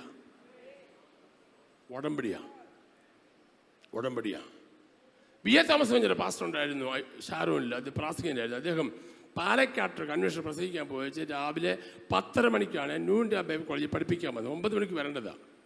10:30 വന്നത്. ന്യൂൻ്റെ അതിൽ അദ്ദേഹം പഠിപ്പിക്കുന്നുണ്ട്. നല്ല സരസമായി വചനം പറയുന്ന ആളാണ്. 10:30 ആയപ്പോൾ കയറി വന്നപ്പോൾ ന്യൂൻ്റെ അല്ല തോമസ് സാർ ചോദിച്ചു, സാറേ ഇത് ബൈബിൾ കോളേജ് അറിയാമോ? 9 മണിക്ക് വരേണ്ടതല്ലേ? ഉടനെ വി.എ. തോമസ് പറയാം, സാറേ തച്ചിന സുവിശേഷമല്ല, ഞാൻ ഉടമ്പടിക്കാണ് ചെയ്യുന്നത്. ഞാൻ ഇന്നലെ രാത്രി പാലക്കാട് 9 മണിക്ക് പ്രസംഗിച്ചിട്ട് അവിടെ രാത്രി ബസ്സിന് കയറി ഓടി അണിച്ച് വരിക. ഞാൻ ഉടമ്പടിയാ. പല ആളുകൾ സഭയിൽ വരുന്നത് തച്ചിനാ. 8-ന് വന്നാൽ 8:30-ക്ക് വരിക. ഞാൻ പറയാം, തച്ചിന് ഉഴപ്പുന്നവനെ പിന്നെ പണിക്ക് വിളിക്കത്തില്ല. വിളിക്കുമോ? ഞാൻ വിളിക്കും. നിങ്ങൾ വിളിക്കുമോ? ഞാൻ ഇവിടെ പണിക്കൊരുത്തനെ വിളിച്ചു. അവന് 100 രൂപ കൂടുതൽ കൊടുത്തു. കാരണം 1.5 പണിയാണ് ചെയ്യുന്നത്. എടാ, അങ്ങനെയുള്ളവന് അവന് ഞാൻ വരട്ടെ അച്ഛാ, ഞങ്ങളുടെ വീട്ടിൽ ഒരു ബംഗാളി എപ്പോഴും വന്നു, ഓ പണിയുണ്ടോ ഓർഡറാന്ന് പറയും. അവനെ ഏൽപ്പിച്ചാണ്ടല്ലോ, ഒരു ദിവസം പണിക്ക് കൊടുത്താൽ 6 ദിവസം പണി ചെയ്യത്തില്ല. ഉഴപ്പനാ. നമ്മൾ ഉഴപ്പന്മാരാകാൻ പാടില്ല. നമ്മൾ തച്ചല്ല, നമ്മൾ ഉടമ്പടിയാ. ദൈവത്തിന് കാര്യം ഉടമ്പടിക്ക് ചെയ്യണം. ഞാൻ ഓർക്കുന്നു, നമ്മൾ കൺവെൻഷൻ നടത്തി, സ്റ്റേഡിയം കിട്ടിയില്ല. നമ്മൾ സണ്ണിച്ചാരുടെ വീടിൻ്റെ പുറകിൽ ആ സിംഹാസനപ്പള്ളി ഇപ്പുറത്ത് ഒരു സ്ഥലം കിട്ടി. എലിയുടെ ബഹളം. അവിടെ ഒരു പന്തലിട്ടു. അവിടെ എല്ലാവരും യോഗം കഴിഞ്ഞു പോയി. അവിടെ ഞാൻ അന്ന് അവിടെ ഉപവാസം ഇരിക്കുമ്പോൾ ഒരു സാങ്കുട്ടിയോട് വന്ന് എനിക്ക് ഓർമ്മയുണ്ട്. രാത്രി കിടക്കാൻ ഞാൻ മാത്രമേ ഉള്ളൂ, വേറെ ആരുമില്ല. രാത്രി കടന്ന് പ്രാർത്ഥിക്കുക, രാത്രി മുഴുവൻ കടന്ന് പ്രാർത്ഥിക്കുക. സഹോദരൻ 2-3 വർഷമേ ഉള്ളൂ. രാത്രി 1:30 ആയപ്പോൾ സണ്ണിച്ചാൻ ഇറങ്ങി വന്നു, ഞാൻ ഉണ്ടോ എന്ന് നോക്കാനായിട്ട്. ഞാൻ വന്നപ്പോൾ സണ്ണിച്ചാൻ കാണുന്നത് എലി ഇങ്ങനെ മണ്ണ് ഇളക്കിക്കൊണ്ടിരിക്കുന്നത്. എലിയുടെ ഇടയ്ക്ക് ഞാൻ കിടക്കുക. ദൈവത്തിന് സ്തോത്രം. ഞാനത് പറയട്ടെ ദൈവമക്കളെ, അങ്ങനെയൊക്കെ ഹാർഡ് വർക്ക് ചെയ്തുകൊണ്ട് ഒരു നഷ്ടവും വന്നില്ല. ഇന്ന് ഇത്രയും സംഭവങ്ങളൊക്കെ വന്നപ്പോൾ നിങ്ങൾ വിചാരിക്കും ഇത് ഒറ്റ ദിവസം കുരുത്ത് കയറി വന്ന്. അങ്ങനെയല്ല, ഹാർഡ് വർക്ക് ചെയ്തുകൊണ്ടാണ്. അതിനുള്ള ആരോഗ്യമൊന്നും ഇല്ല, പക്ഷെ ചെയ്തു. അതുകൊണ്ട് ഇന്നും ദൈവം ആരോഗ്യം നിർത്തിയിരിക്കുകയാണ്. യഹോവയുടെ കാര്യം ഉദാസീനോട് ചെയ്തവൻ ആരാണ്? ഉറക്കെ പറ. ശപിക്കപ്പെട്ടവൻ. ഉറക്കെ പറഞ്ഞേ, ശപിക്കപ്പെട്ടവൻ. അവിടെ കൈയടിക്കുകയാണെങ്കിൽ ഒരു 50 കിലോയുടെ കൈയടിക്കണം. ഒരു ഹല്ലേലൂയ പറഞ്ഞാൽ 100 കിലോയുടെ ഹല്ലേലൂയ പറയണം. വായിച്ച പവർഫുള്ളായി വായിക്കണം. മടിയനാകല്ലേ. ഉറുമ്പിനെ കണ്ടു പഠിക്കുന്നേ. വേല ചെയ്യാൻ കഴിയാത്തവൻ ആഹാരം കഴിക്കല്ലേ. ചുമ്മാ തട്ടി മുട്ടി അങ്ങോട്ടും പോയി ഇങ്ങോട്ടും പോയി. രാവിലെ എപ്പോഴാണ് ഫുഡ് ഉണ്ടാക്കുന്നത്, ഉച്ചയ്ക്ക് എപ്പോഴാണ് അവിടെ നിങ്ങൾ കിണ്ണം കലക്കിക്കൊണ്ടിരിക്കുക കഴിക്കാനായിട്ട്. Be serious. ആത്മക്കളെ നേടുന്ന കാര്യത്തിൽ സീരിയസ് ആയിരിക്കണം. ദൈവിക വിഷയങ്ങളിൽ സീരിയസ് ആയിരിക്കണം. ആത്മീയ വിഷയങ്ങളിൽ സീരിയസ് ആയിരിക്കണം. സഭയെ നടത്തുന്ന കാര്യത്തിൽ സീരിയസ് ആയിരിക്കണം. കുഞ്ഞുങ്ങളെ വളർത്തുന്ന കാര്യത്തിൽ സീരിയസ് ആയിരിക്കണം. എല്ലാ കാര്യവും സീരിയസ് ആകണം. നമ്മുടെ കുഴപ്പം കേൾക്കണോ? സീരിയസ് ആയ കാര്യം നമ്മൾ മൈൻഡ് ചെയ്യത്തേയില്ല. സീരിയസ് അല്ലാത്ത കാര്യം ഗൗരവമായിട്ടെടുക്കും. അതുകൊണ്ടാണ് പലതും നടക്കാത്തത്. വായിച്ചു നിർത്തിക്കുക മോളെ. വേല ചെയ്യാൻ കഴിയാത്തത് എന്ത് ചെയ്യരുത്? തിന്നുകയും അരുത്. അടുത്തത്, ഞങ്ങൾ നിങ്ങളോടുകൂടെ ഇരിക്കുമ്പോൾ തന്നെ ആജ്ഞാപിച്ചിട്ടുണ്ടല്ലോ. നിങ്ങളിൽ ചിലർ ഒട്ടും വേല ചെയ്യാതെ. നിങ്ങളിൽ ചിലർ, പുതിയ നിയമത്തിലെ കാര്യമാ. നിങ്ങളിൽ ചിലർ ഒട്ടും വേല ചെയ്യാതെ പരകാര്യം നോക്കി ക്രമം കെട്ട് നടക്കുന്നു എന്ന് കേൾക്കുന്നു. ക്രമം കെട്ട് നടക്കുന്ന, പരകാര്യം നോക്കി ക്രമം കെട്ട് നടക്കുന്ന, ആമേ, ഒരു ജോലിയും ചെയ്യാതെ ഉഴപ്പി നടക്കുന്ന ഒരു മനുഷ്യനും നമ്മളാകാൻ പാടില്ല. നമ്മുടെ കുഞ്ഞുങ്ങൾക്കും സഭയ്ക്കും അഭിമാനവും മാന്യതയുമായിരിക്കണം. മടിയന്മാരായി മാറല്ലേ. 12 ഏറെ കാലം പൊട്ടിക്കൊണ്ടിരിക്കുമ്പോൾ 12ാമത്തെ കലപ്പയ്ക്ക് പിടിച്ച് മുമ്പോട്ട് പോകുന്ന ഏലീശയുടെ മേൽ പുതപ്പെട്ടു. അടുത്ത ആഴ്ചത്തെ വിഷയം പുതപ്പാണ്. പുതപ്പ്, ദൈവത്തിന് പുതപ്പ് വീഴുക. മടിയന്മാരായി മാറാതെ പുതപ്പ് വീഴാൻ ഇടയാകുന്നെങ്കിൽ